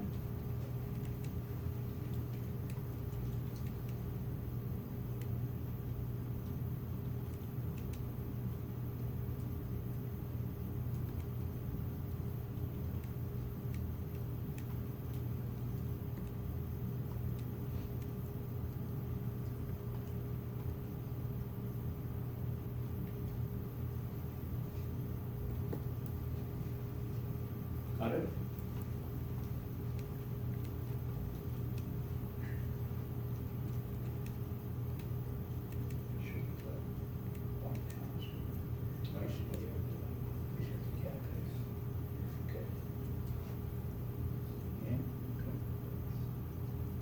Hold on one second. Hold on one second. Okay. Payment. Payment is not. How much is it? 228? Yeah. No, payment is with future value as 1,000. So did you put in your payment as positive or negative? Oh, positive. Oh, that's probably why it needs to be negative. Yeah, because it does it, I think, from the In viewpoint of the borrower. in number of the period, right? A 100 payment, right? And then what else we missing? Oh, the future value is 1,000. FP. Yeah, there you go. Yeah, put it in there. Right. Okay, what was the answer? 228.91. We got the same number that you did. No, That's what I got, but. no. it doesn't make Okay, sense. let's do it together. All right, reset your calculator. What's the interest rate? 10%. Enter 10 I over Y. What's the number of the period? 10. Enter 10 and push N button, number of period. What's the payment? 100, push PMT. So far so good? Okay. What's the future value of this bond? 1,000, push FE. Now CPT, PV. Minus 1,000. Minus, minus 1,000? So where we Yeah? messed up was we put. No? Yeah. Okay. Yeah. We put the negative in. Yeah, minus 1,000, yeah. Meaning that in order to buy this bond with this condition, you have to pay $1,000. And rightly so, remember? What are we collecting? 1,000. We're gonna pay 1,000, you're gonna get $100 in each month, right? For 10 years. So present value of it, in order to have this bond, you have to pay 1,000. Simple? Okay. So we're gonna do some of these stuff now.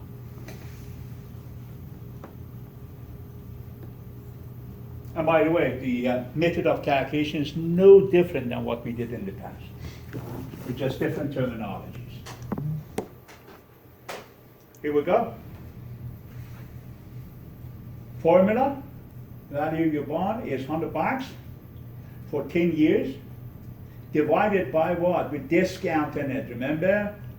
1.10. Why you are 1.10? Because we said 1 plus I. What is I? I is 10%. So your 100, which is your cash flow, discounted with the 10% for 10 years is 1,000. And of course, you're going to include your last cash flow, which is 1,000, the value, par value of the bond. If you want to do it without calculator, remember, calculator's job is what? To just facilitate the calculation and make it faster. That's it. But if you don't, let's say you don't have calculator, you want to come up with this answer, then you go ahead, take 100, divide by 1.10, you're going to come up with this. Then you go to 100, 1 plus 10, power of 2, whatever it's going to be that. You go and then 10 here, 100 divided 1.10, power of 10, it's going to give you this. You're going to go here, 1,000 divided by 1.10, power of 10, that's your last cash flow, 385. Add them all together, that's going to be 1,000. Basically, you're understanding this. Calculator only what? Facilitates your calculation, that's all. But you're doing this.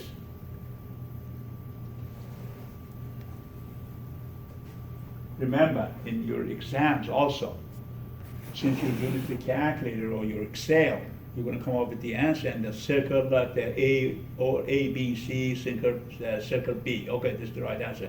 Yeah, I know you got it, but show me what you did. Follow me?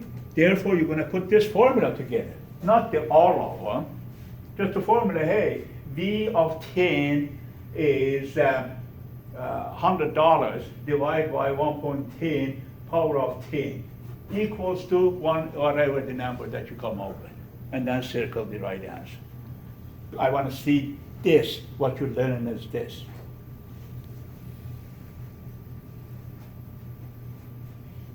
Any questions?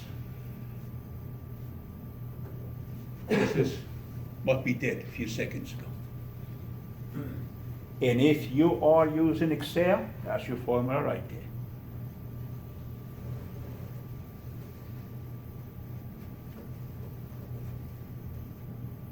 Okay, now, we said that your coupon rate was what, 10% in this example?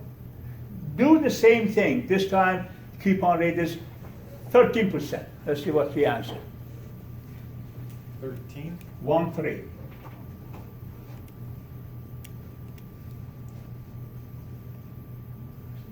Oh, 837.21. How much? Oh, 837.21. I don't know. Let me check. Let me see. No. No.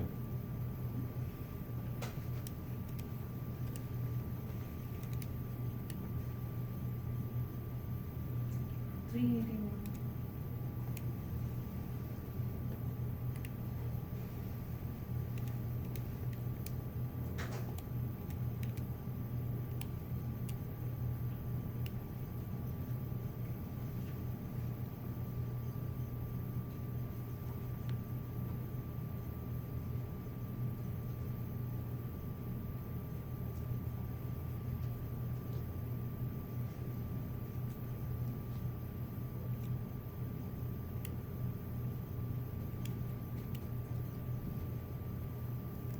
Oh, I thought you said 13% is 3%, right? Oh, okay, yeah, Folks, when we say coupon rate is 13%, what's going to be your payments? 130 instead of 100. Right? That's the only thing different. The rest is the same.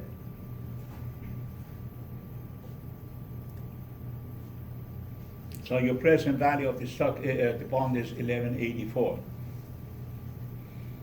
So basically, this bond is set in a premium.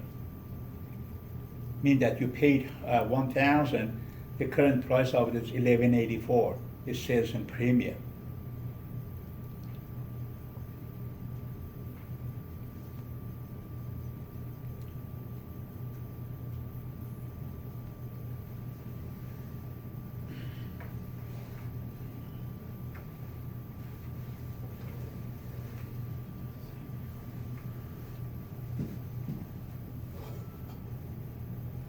So the coupon rate is 10%, but the company is paying 13%?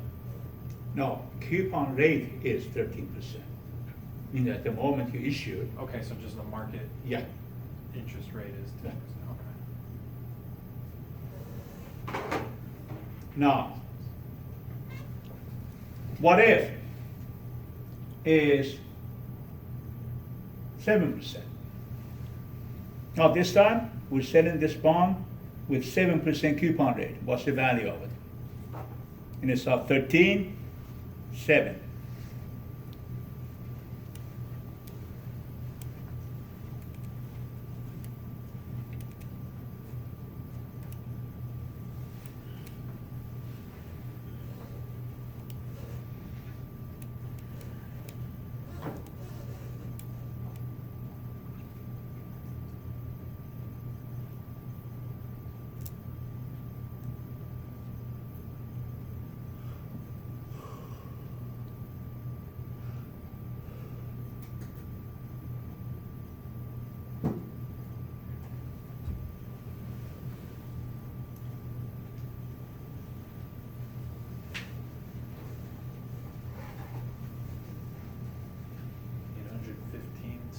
Money. 815. Yep. Correct?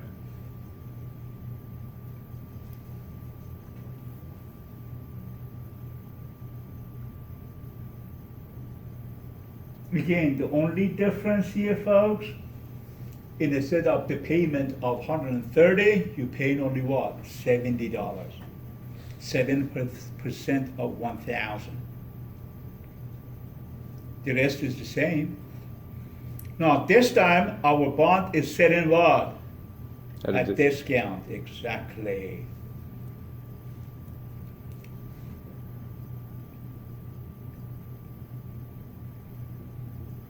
Okay.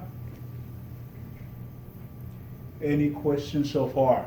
We're gonna do some of these stuff when we come back from break. You wanna take a break?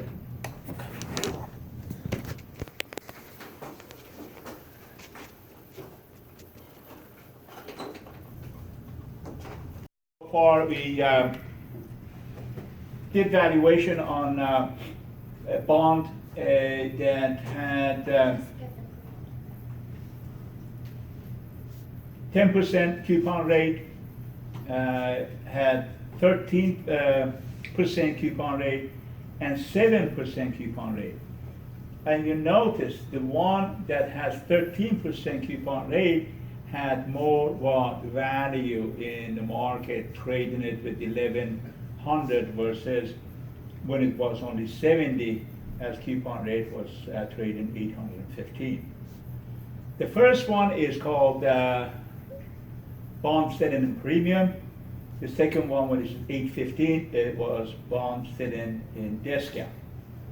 One thing that I want you to know, again, this is the bond discussion in this particular slide. It needs your imagination a little bit because we don't think it that way. First of all, remember what I said. Whatever you paid for the bond at the beginning, at the par value, after the maturity date, you're going to get exactly the same amount. You're not going to get anything different. Why? Because I borrowed this money from you, and I have to pay you exactly the same amount. Well, how about interest? Well, I'm paying you an interest every year. But at the end, what I borrowed from you, I'm going to give that back you. You follow me? Okay, so, but when you say, bond is selling in premium, 1184, right here,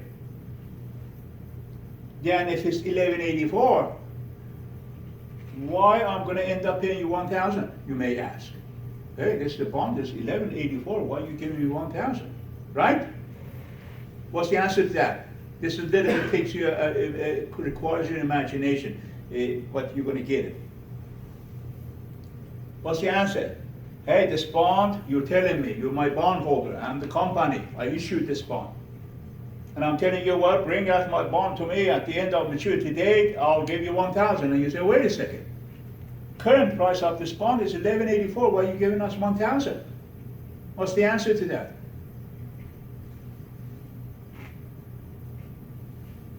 Because from this point on, till the maturity date, I'm gonna give you 13% instead of 10%. You follow?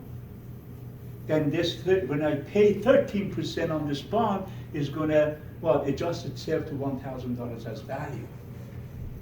Versus, if at the end of this particular maturity date, I'm gonna give you 1,000, but current price of this stock is only 816, then you're gonna ask yourself a question, oh, the price of this stock was 816, or this bond was 816. Why he's giving us 1,000?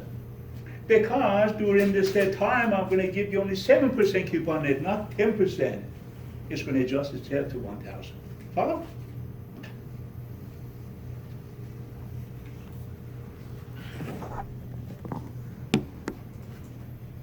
Okay.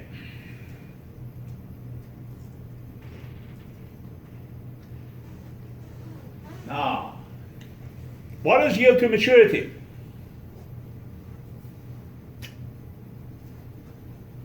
That's a question. What is the yield to maturity? That'd be like the sum of all of the coupon payments plus the maturity? Or plus Capital the gain yield. capital- Yes. Capital gain, Yeah, meaning that increasing the value of the bond. okay. So your yield to maturity is equal. All the payments you're going to be getting, right? Which is called current yield.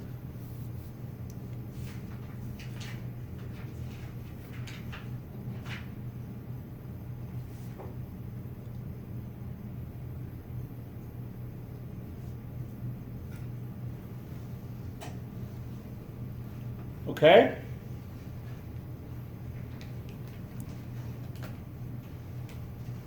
Plus, what do we say? Current yield is your payments, but also your bond may increase in value, and that is called capital gain yield. Okay?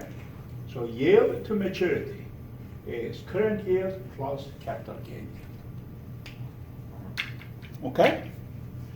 So, question again from you guys. So am I saying that yield to maturity percentage is different than coupon rate, which is rate associated with bond? The answer is yes. Why? Coupon rate is only for determining your payments. But the yield to maturity is total rate of return of your bond during that what? Maturity time, from whatever the maturity date is, 10 years, 20 years, whatever. Hey, another word. Then in this 20 years, how much my bond yielded to me? Oh, 10.5%. Is this the same as coupon rate? No, of course not. Coupon rate was 10% for your what? Payment only. Okay? Now, having said that, you shouldn't have any problem doing this problem right there, solving this problem. What is the yield to maturity of a bond, which is 10-year, 9% annual coupon, 1,000 par value, selling currently for 887? Go ahead and do it. You should. There is no mystery here.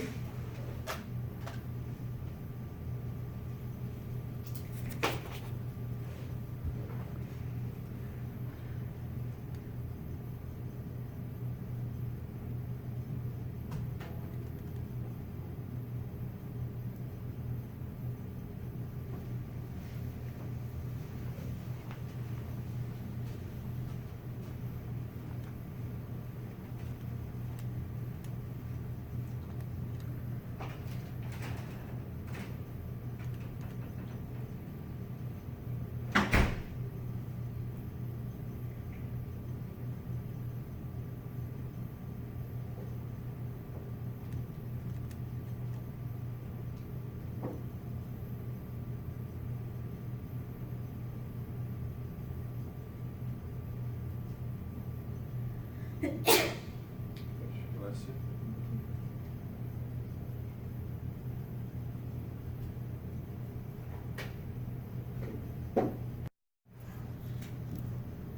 Is this bond selling in premium or discount? Discount. No. Look, your bond coupon rate was what? 10%. But the yield to maturity of it is what? 10.91%, meaning that more than 10%. Therefore, selling in premium. Oh, it's present value. I'm sorry, my mistake. But I was looking at 1091. But this bond was selling 887, which is selling in discount. You're right. But yield to maturity of it is bigger than coupon rate. That's what I was trying to communicate, which I said it in the wrong way of saying it. So yield to maturity is above your coupon rate. Why it is? Because it's selling on discount. It has to pay more than coupon rate to catch up with 1,000, like I told you guys earlier. Am I making sense at all? Yeah? Please ask me a question if I'm saying something that is not clear. But I was asking that whether this says in premium or discount. Yes, it's in discount. However, pays higher than coupon rate to catch up with what? 1,000 at the end of the when we pay him back. Meaning the 887 has to be ending up with 1,000. How it's going to end up with 1,000? We have to pay more payments, more than 10% to value of 1,000. Okay. So everybody got 1091, I hope? Yes? Okay, let's move on. How about the value or the current price of this bond is not 887. It is what? 1134.2, right there. See if you come up with that 708.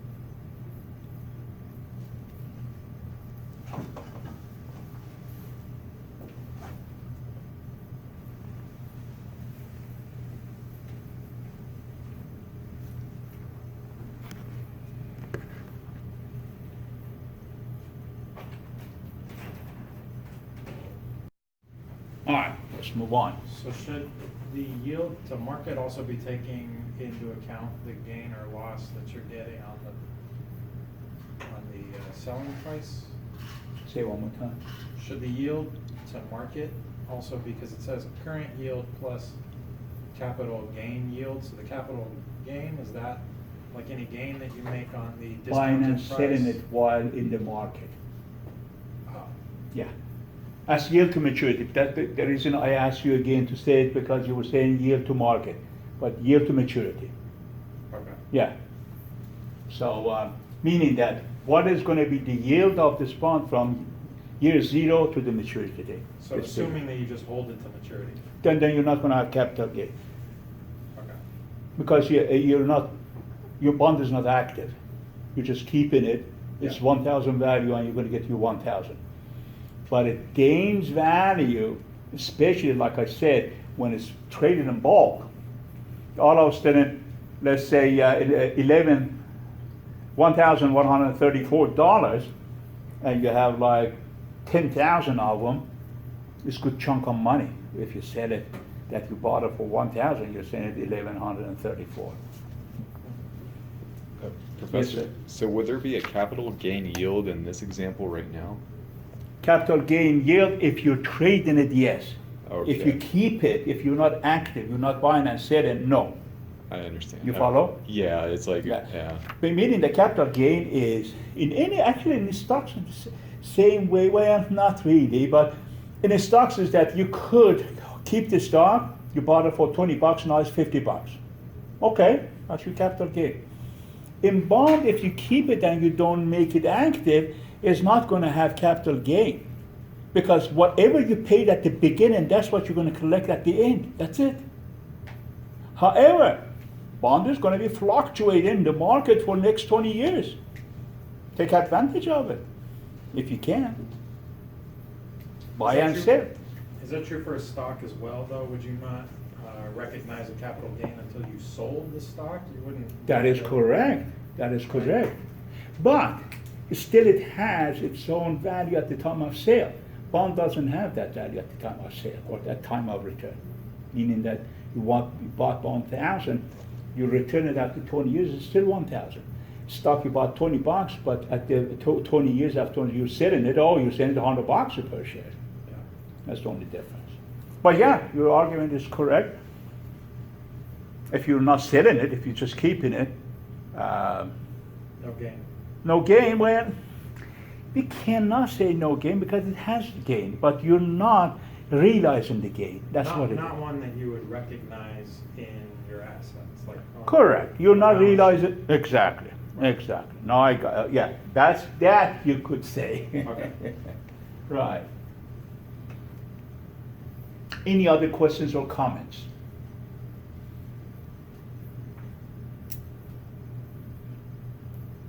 Here we go. That's what we talked about. Now, you also should be able to calculate these two, right? How we're going to calculate these two? Current yield. The way that we're going to calculate current yield is that annual coupon payment, whatever that is, 10%, whatnot, divided by your current price of your bond. So let's go back here.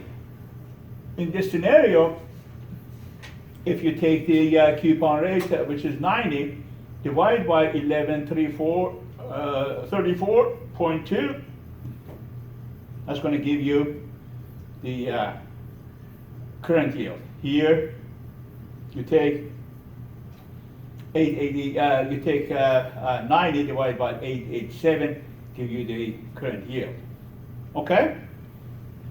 How are we going to come up with the capital gain yield? Capital gain yield is a percentage of what? Change. How do you calculate percentage of change? Future value minus current. Future value minus current value. Divided by? Current. No, future. Sorry, previous. No. value. Okay. Past value minus the current value. Divide by past Past value. value. But you said it, but not quite. Okay? So you're right. So what we're going to do here, we're going to say what's the present value or the current value of your stock, meaning the current price. 1,000. So current price, let's say, is P1. Past price is P0. Divided by P0. That gives you percent of change. That's your capital gain yield.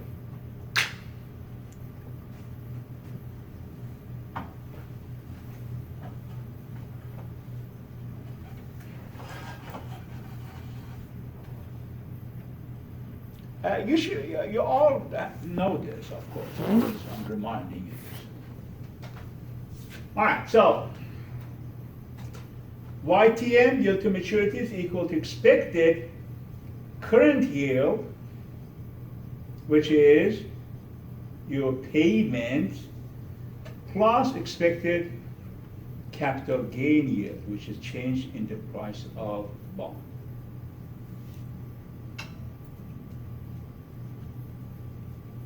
Now, in this example, well, on the example of when your stock was selling $887 with 9% annual coupon, your current yield is what? $90. That was your payment. Remember that?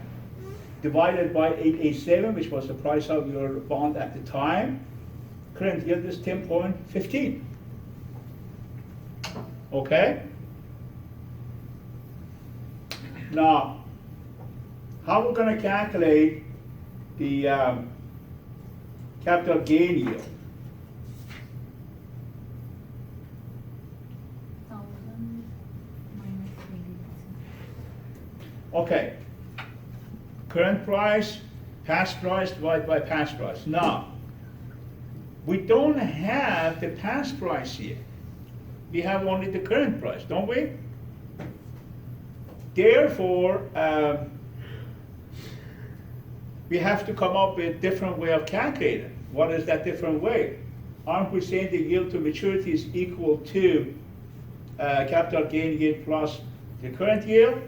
We have the current yield, and we have yield to maturity of this particular bond. Remember this? Let me go back. Remember? You came up with this, 10.91. That's yield to maturity. So you got yield to maturity, and now you got current yield. So current yield minus yield to maturity give you capital gain yield, which is less than 1%, 0.76%. Do we have any other way? Just because we don't have the past price on this. Let me do something here.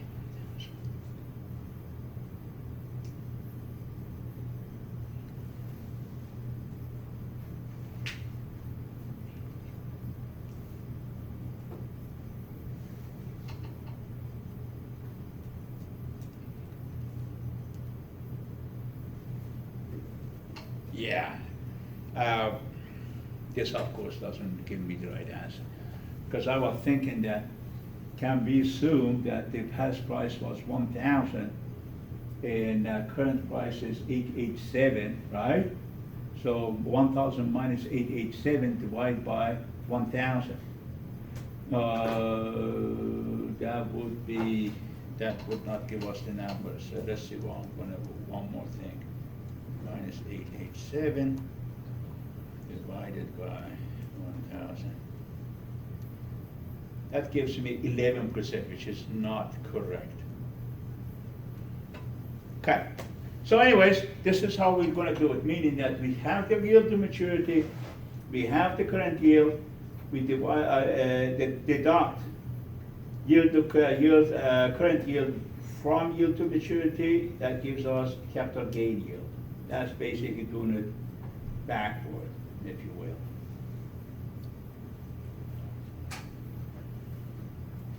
However, let me just also reiterate the fact. If we had the past price of this bond, let's say the price of it last year, comparing the price of it this year, then we could have calculated capital gain yield without using the yield to maturity. Okay. What is the price risk here? Does a 1-year or 10-year bond have more price risk? You should know this answer by heart, but let's talk about it. If you buy 1-year bond versus buying a 10-year bond, which one has more risk? 10-year. 10-year, obviously. But let's see how it works. If the rate of debt, which is in this case would be yield to maturity, is 5%, and your bond, let's say price of it is 1,048, and the 10-year would be 1,386. If it's 10%, 1,000. If it's 15%, 956 versus 749. So you see the percentage of the change from 5% to 10% for 1 year is only 4.8, and from 10% to 15 is only minus 4.4. So fluctuation is between around 4%. But look at the difference between percent of change in 10-year, 38% and minus 25%. So here you see that major swing.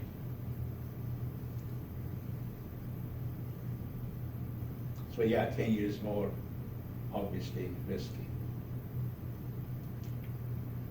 Now let's talk about this. This is another example.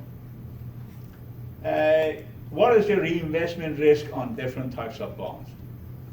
Let's suppose, this is an example. Let's suppose you just won 500,000 playing lottery. You intend to invest the money and live off the interest. These are your options. You may invest in either 10-year bond or series of 10 one-year bonds, meaning that every year you buy a bond for 1 year and then sell it, and then buy again bond for another year. For next 10 years you do that. Versus buying a bond at the beginning that has what maturity date of 10 years. Which one is better for you? So let's suppose both you have 10-year and 1-year bond currently yields 10%. If you choose the 1-year bond strategy, this is what's going to happen. After 1 year, you'll receive 50,000 in an income. Why? Because you have 500,000 and 10% as your coupon rate. So you're collecting 50,000 on that year. Or at the end of the year, you also have 500,000 to reinvest, which is what is not bad. But if the 1 year rate falls to 3% from 10%, your annual income would fall to 15,000 versus 50,000. On the other hand, if you choose 10-year bond strategy, you can lock 10% interest rate and 50% annual income for 10 years, assuming the bond is not callable. So obviously, here, you are more secure. But look, again, there's a trade-off here. Short-term or high coupon bond for the price has price risk of it is low. What we call the reinvestment risk of it is high. Long-term or low coupon rate, price risk is high, but the reinvestment risk is low. So nothing is riskless. Okay, so let's talk about this briefly. All we have talked about was annual coupon rate. What if the coupon rate is not annual anymore? It could be semi-annual, it could be quarterly, it could be anything. So is there any difference? Yes. Now, with a semi-annual, all your numbers are going to be either multiplied by 2 or divided by 2, because semi-annual, twice a year. So, number of the periods is going to be multiplied by 2. So if it's year, it's going to be 2 times 2. I'm sorry, 2 times 1, whatever 1 year, it's going to be 2. 2 times number of the year, whatever that is. If it's 6 years, it's going to be 12 period instead of 6 years. The rate, you're going to divide it by 2. So if your rate is 10%, divided by 2 is going to be 5%. Annual coupon that you're collecting, let's suppose $100, you're going to divide it by 2. It's going to be only 50. Okay? Simple. So these are going to be your input on your calculator. N is going to be multiplied by 2. I over Y, which is your interest, is going to be divided by 2. Present and future values are going to stay the same. Your coupon rate is also divided by 2. Okay? Do this. What is the value of 10-year 10% semi-annual coupon bond if the rate is 13%? I'm going to go back to the previous slides that you know what it is. Okay, you got this one?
Hey, Professor, would your I over Y be 13%, and would your future value be 1,000? Correct. Okay. Again, 13% here is what? 6.1. Look, the 13% actually is your I over Y, yield to maturity. When you divide 13%, that'll be 6.5 for interest. Your number of the years is gonna be 20 versus 10. Payments was what, 100, now drops to 50 if you divide by 2. So the present value of this bond is $834.72. Yeah. You did the same thing? Yeah. Okay, perfect.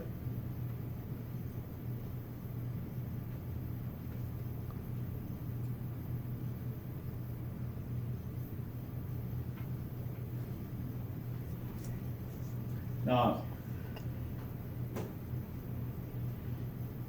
why you had the payment as 100 here?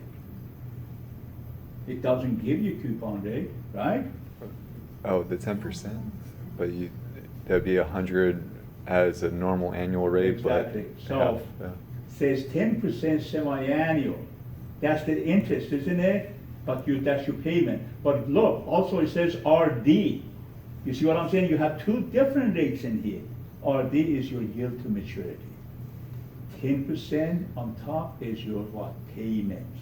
I want you to remember that. Because I have the experience in the past that some of my students make a mistake on these. Meaning that they mistakenly they take the RD as coupon rate. That's not the case.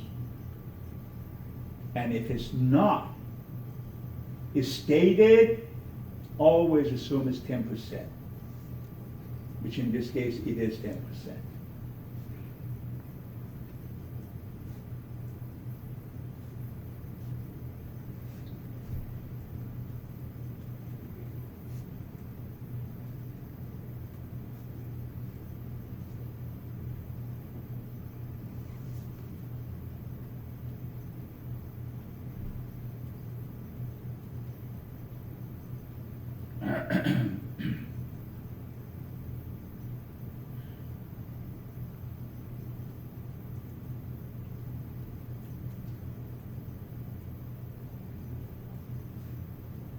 Everybody got the answer?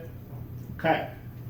Bear in mind, this is also could be tricky. You may have this, the same problem, stated a little bit differently, like what? What is the value of semi-annual coupon bond if the rate is 13%?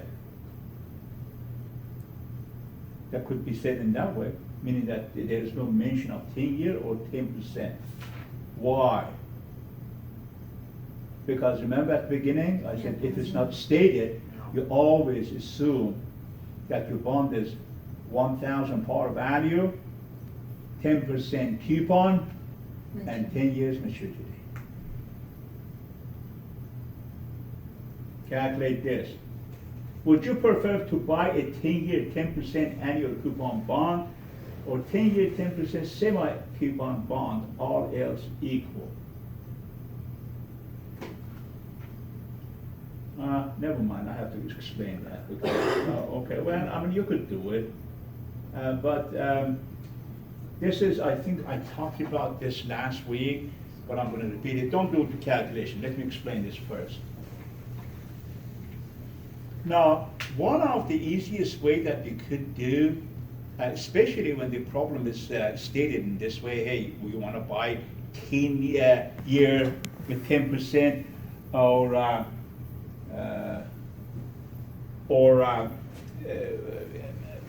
payment is annual or semi-annual, which one you prefer to have, right? Now, we have the 1 year information. We have no difficulty there. We could calculate everything, right? But we don't have the information for the semi-annual unless we do what? What I showed you earlier, divide and multiply and all these good things. But one of the other things that we could do, which make our job much easier, is that convert the rate that you have, let's say 10%, to a semi-annual rate. You could do that also. Well, do we have a formula for it? Yes, I showed you this last week. Your effective rate is 1 plus the nominal rate, whatever is given to you, in this case 10%, divided by M, which is the period or periodical. In this case is what? Semi-annual, which is 2, twice a year. Power of the same number, meaning that semi-annual in this case, -1. So when we do that, our 10%, which is annual, for the semi-annual becomes 10.25. So now your calculation is much easier. For one, you enter 10. For the second one, you enter 10.25. Let's see if they have done the calculation. Yeah. So when you do it for semi-annual with the rate of not 10 but 10.25, the present value of your bond is 984. Now, what would have been if they used 10% instead of 10.25? Oh, 1,000? No, minus 1,000. Yeah. Now we have minus 984.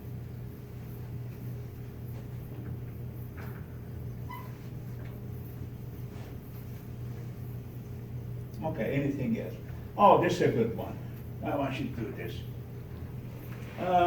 10-year, 10% semi-annual coupon bonds selling for 1135.98 can be called in 4 years for 1050. What is its yield to call? So essentially, folks, here, don't let the yield to call, yield to maturity fool you. It's the same. Let's suppose that instead of saying yield to call, it's just yield to maturity. So, number of the period is given to us, right? Is that 4 years, right? But remember, it's 10-year bond, but it's going to be called in 4 years. So, N is what? 4. But just because it's semi-annual, we're going to multiply it with what? 2, right? Everybody's with me on this? Okay, good. What is the present value of this particular bond? Well, we say it's selling 1135. Okay. What's the future value? When it's going to be called, they're going to give you 10,000 or 1,050, 1050. You follow? Current value of this bond is 1135, but the par value of it was 1,000. But the company says, hey, if you bring it back to me, I'm going to give you 1,050. You follow? So future value would be 1,050. Payments, what was it? 10% semi-annual. But we're going to divide this with what? 2. 50 payments. Meaning that you're going to get 50 twice a year. So it'll be 100. Question. So if you're given a value that you'd be paid for at the call, but no other value, we just assume it's 1,000 fixed Yes. value? Yes. But normally, when they call, they give you some incentives. Meaning that, hey, you bought this 1,000 from me, here's 1,020 bucks. Okay, so, but also, having said that, Charles, sometimes the certain bonds don't do that, but they say, you know what, we're going to sell this bond to you with higher coupon rate, 11% instead of 10%. So anyways, okay, let's do this calculation, and you're going to see is, you come up with 3.568, please.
You all got it?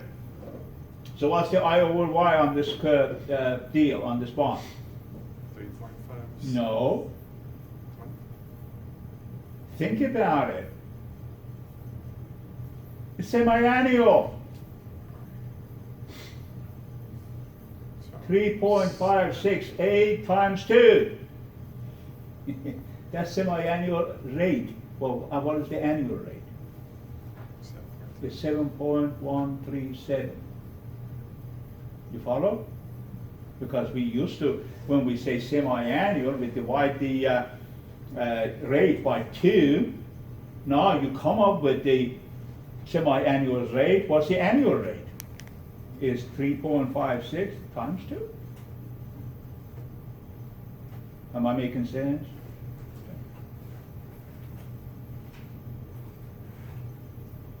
Because all the yield to maturity, folks, is in terms of annual, in terms of year. So if you have the rate that it says 3.568 semi-annual, we'll convert it to annual. That makes sense. Meaning that now you say, hey, yield to maturity of this bond is 7.137, which is 2 times 3.568.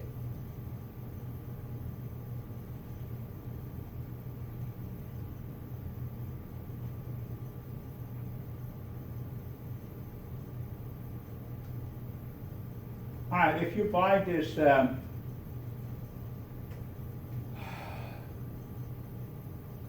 if you bought this callable bond, let's suppose this scenario that was shown you earlier, would you be more likely to earn yield to maturity or yield to call? So coupon rate was 10%, comparing to yield to call of 7.137.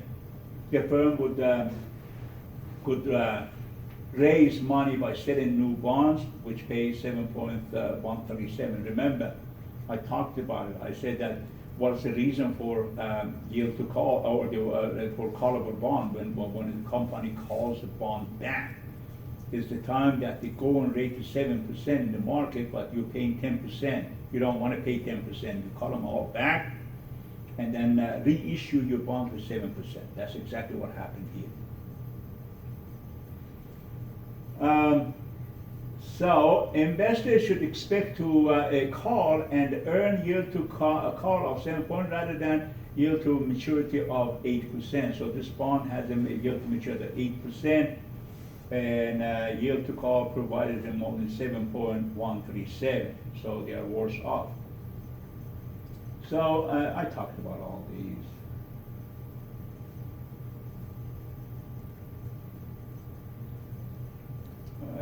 Default risk, I mentioned it, but it's not very important. It's not very complex. Okay. Again, we have different types of bonds, which I briefly talked about it, but also you have debentures. Debentures are like junk bonds, meaning that there's no particular asset backing up. Mortgage bonds, meaning that what is mortgage bond? Actually, I'm going to pause on the areas that is very much connected to you and your project and are important to expand on it. One of the items which is called mortgage bonds is going to be very much part of your project. Let me give you some idea what that is. That's going to be helping you in your research to have a better understanding. First of all, why we have mortgage bonds and what does it mean? Anybody? Yes. Are those the same thing as mortgage-backed securities, like you talked about in the first class? Exactly. So, mortgage-backed security (MBSs) are mortgage bonds. So, what is it, and why they are different than other bonds? Well, this is the issue of these bonds are only banks. Why? Because banks own mortgages. And just because they lend you money, you have their money. However, they have what? Your houses. I talked about it. When they have your houses, it's naturally you could imagine that, let's say, Bank of America of course, collects the interest from you, and that's how they make money, right? But in the meantime, they're looking at this hundreds of thousands of houses, each one worth maybe, let's say, an average of 500,000. We're talking about, what, hundreds of billions of dollars of assets sitting out there, idle, basically. You're living in it, but that's Bank of America's houses and sitting idle. You could what? Securitize all these. Securitization meaning that converting real asset to what? Financial asset. Hey, you know what we could do? We could issue bonds backed up with all these houses. Those are called mortgage-backed securities or mortgage bonds. Guess what? When they issue these $100 billion worth of bonds, they make money too. They buy and sell in the market. Actually, most of them, the purpose behind it, of course, it's making money is one, but also the prime reason for the banks doing that is what? Is mitigating the risk, reducing the risk. Make sense? So if Charles is buying all these bonds from me, guess what? I'm home free. I'm going to be collecting the interest, but also I am not in risk of losing all these assets. He is. Makes sense? Actually, in financial crisis, that's what I was bringing up this discussion. In financial crises, guess who was the who were the bigger losers? Not Bank of America. Goldman Sachs, Lehman Brothers, Merrill Lynch, who were holding all these bonds. Because those are the companies or the financial institutions that they buy these bonds and they make money also. So they lost more than Bank of America. Of course, banks also show a lot of losses, but that was not because of their MBSs or CDOs. It was because of their own value of all their assets declined as well. So it's something that is related to your project. You're going to see a lot of good stuff on those CDOs, MBSs, how the banks operate, what was the role of the rating agencies like Moody's, Standard & Poor's, Fitch, and who these people are, what they did, what was the destiny of some of those big giants of our financial institutions that they were biggest in our nation for hundreds of years, like Lehman Brothers, Goldman Sachs. What happened to these companies? Why Merrill Lynch couldn't survive, had to be bought out with Bank of America? Why Lehman Brothers would let go and they basically went out of business. So these are not small events in our history. Guess what, folks? Some of these companies existed in our nation more than 100 years. And they were the pillars of our financial system and financial institutions. So all of a sudden you see that some of these go down the drain. I mean, it's a very, very scary sight, a scary deal for us. I mean, the whole nation depends on us, especially capitalist nation like ours. Our heart and soul is those financial institutions, believe it or not. Not that this is something pleasant, perhaps for some of us, but that's true. If they go to bankruptcy, if they go out of business, guess what? The United States of America go out of business. Trust me. Just imagine that one event of 9/11, what kind of damage it did to our nation financially. Anyway, so I thought maybe I'd just put some emphasis on mortgage bonds.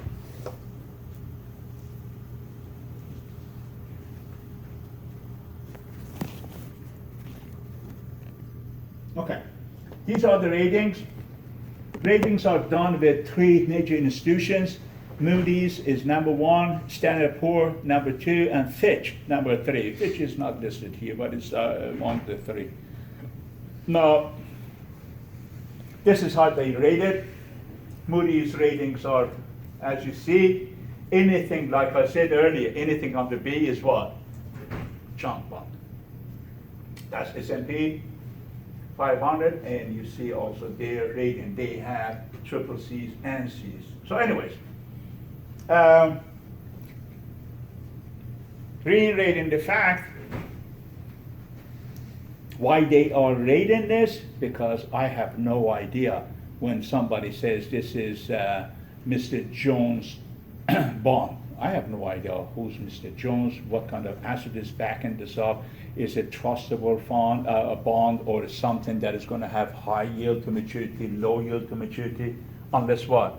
Unless I go to Wall Street Journal, open up, look at the bond of this company, and say, oh yeah, this is double A. It's not bad. So it's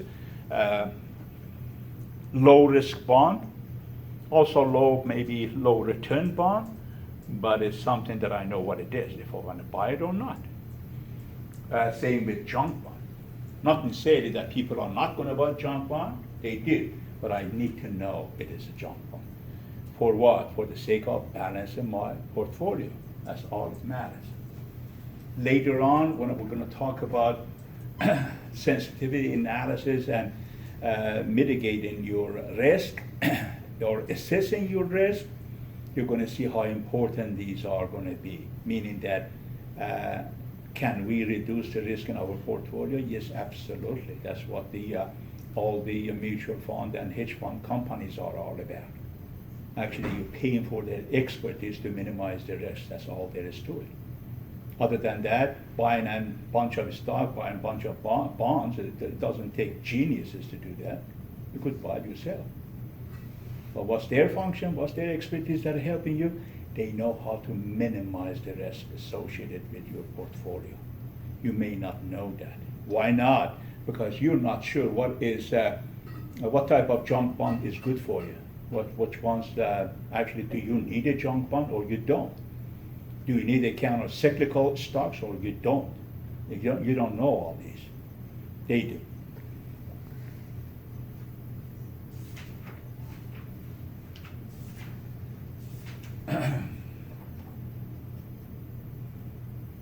So what are the factors affecting your bond ratings?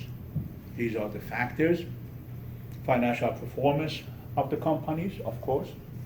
Debt ratio, tie ratio, current ratio. Now, this is a good time for me to ask questions again. Sorry. What is debt ratio? Okay, that was nice. Let's go to the next one. Debt to equity? Thank you. Not equity, debt to Assets? asset or capital. Debt to capital or debt to asset, either one. Because sometimes, your capital should be equal towards your total asset. So debt to capital or debt to asset. What's tie? EBIT over interest expense. Somebody is taking care of you guys. I want an answer from this side of the table also. Yeah, so remember, times interest earned. That's the most important ratio for banks. They want to know whether you have capability from your EBIT, operating income, to cover the what? Interest expenses. Of course, answer should be yes. But how many times? That's the question. How many times? Oh, 2 times? We're not going to give you a loan. 2 times? Are you kidding me? It has to be 5 or over. Oh, mine is 25 times. We love you. How much money you need? You follow? Current ratio, of course, you know what that is. Also, qualitative factors, believe it or not. And is it secured, unsecured debt? What is secured and unsecured? Secured debt. Banks give you 2 types of loans: secured loans and unsecured loans. Companies give you also credit or loans. not necessarily banks, but other financial institutions. Secured loan or unsecured loan, what's the difference? Is it collateral? Yeah, meaning what? Secured loans is connected to your house. If you don't pay it, you're going to take your house away. Connected to your car. If you don't pay it, you're going to take your car away. Unsecured has nothing to do with your asset. If you don't pay, you can't do much about it. Yeah, you're going to have bad credit history, that's all. So try not to tie yourself up in secured loans, because you never know. Maybe you get in the condition that you may not be able to honor your contract. In that case, you don't lose everything. Senior and subordinate debts. Senior and subordinate debts are the debts that when companies liquidated, how the assets are going to be distributed, or the sales of the assets going to distribute in what priority. Some of them that they are in high level, some of them in low level, meaning that everything should be paid and before they get to you to pay. That's called unsubordinate or some subordinate. The senior is that paid first before paying other ones. Guarantee and sinking funds provision. We talked about sinking funds and debt maturity. But basically, there are debt that has to meet certain dates to be mature before it's paid. Other miscellaneous qualitative factors, earning abilities, of course, regulatory environment, potential antitrust, and pension liabilities, potential labor problems. So these are all self-explanatory. If these issues are associated with the bond issuer, always raises concern. Of course, these are mostly focus of brokers, focus of the market analysts, that they want to evaluate certain bonds, and also the bond rating agencies, how they rate your bond based on some of these factors. Okay, what is the earning stability of this particular company? What is the regulatory environment dictating certain regulation to this company? Is this company facing any antitrust lawsuits or product liabilities? This is an important one. Not many people pay attention to this. Pension liabilities is important, and I'm going to tell you what it is. My company has that problem, or my ex-company has that problem. Companies these days are not offering pension plans, and that's unfortunate. Pension plan is a good plan because when you retire, it would be a great safety net for you. Specifically, if you know there's a perpetuity, meaning that never is going to stop till the end of your life. And after that, you also could name beneficiary. But they're not offering it these days. Why? Because of that liabilities, meaning that pension fund companies require the companies to always provide a certain level and contribute a certain level of money to the pension fund, otherwise they cannot continue on. And certain companies do have difficulty with that, because they may not have enough retained earning, enough net profit to contribute to the pension fund. And pension fund all of a sudden becomes a liability for the companies, and then management or the executive of the company start thinking, why even bother? We're not obligated to offer pension plan to our employees. Why we're opening this can of worms that we have to be obligated to contribute certain amount of the money every year to these pension fund companies? What if we can't? What's going to happen? See what I'm getting at? That's why they stop pension plans. That's very unfortunate. I'm done.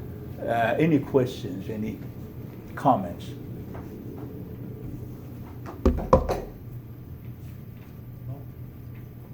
Thank you. I see somebody said no, then I'm kind of relieved. You guys have a wonderful night. Contact me if you have any problems, okay? See you guys next week. So we decided not to have the final midterm next week, right? Yeah. Good. Right. All right.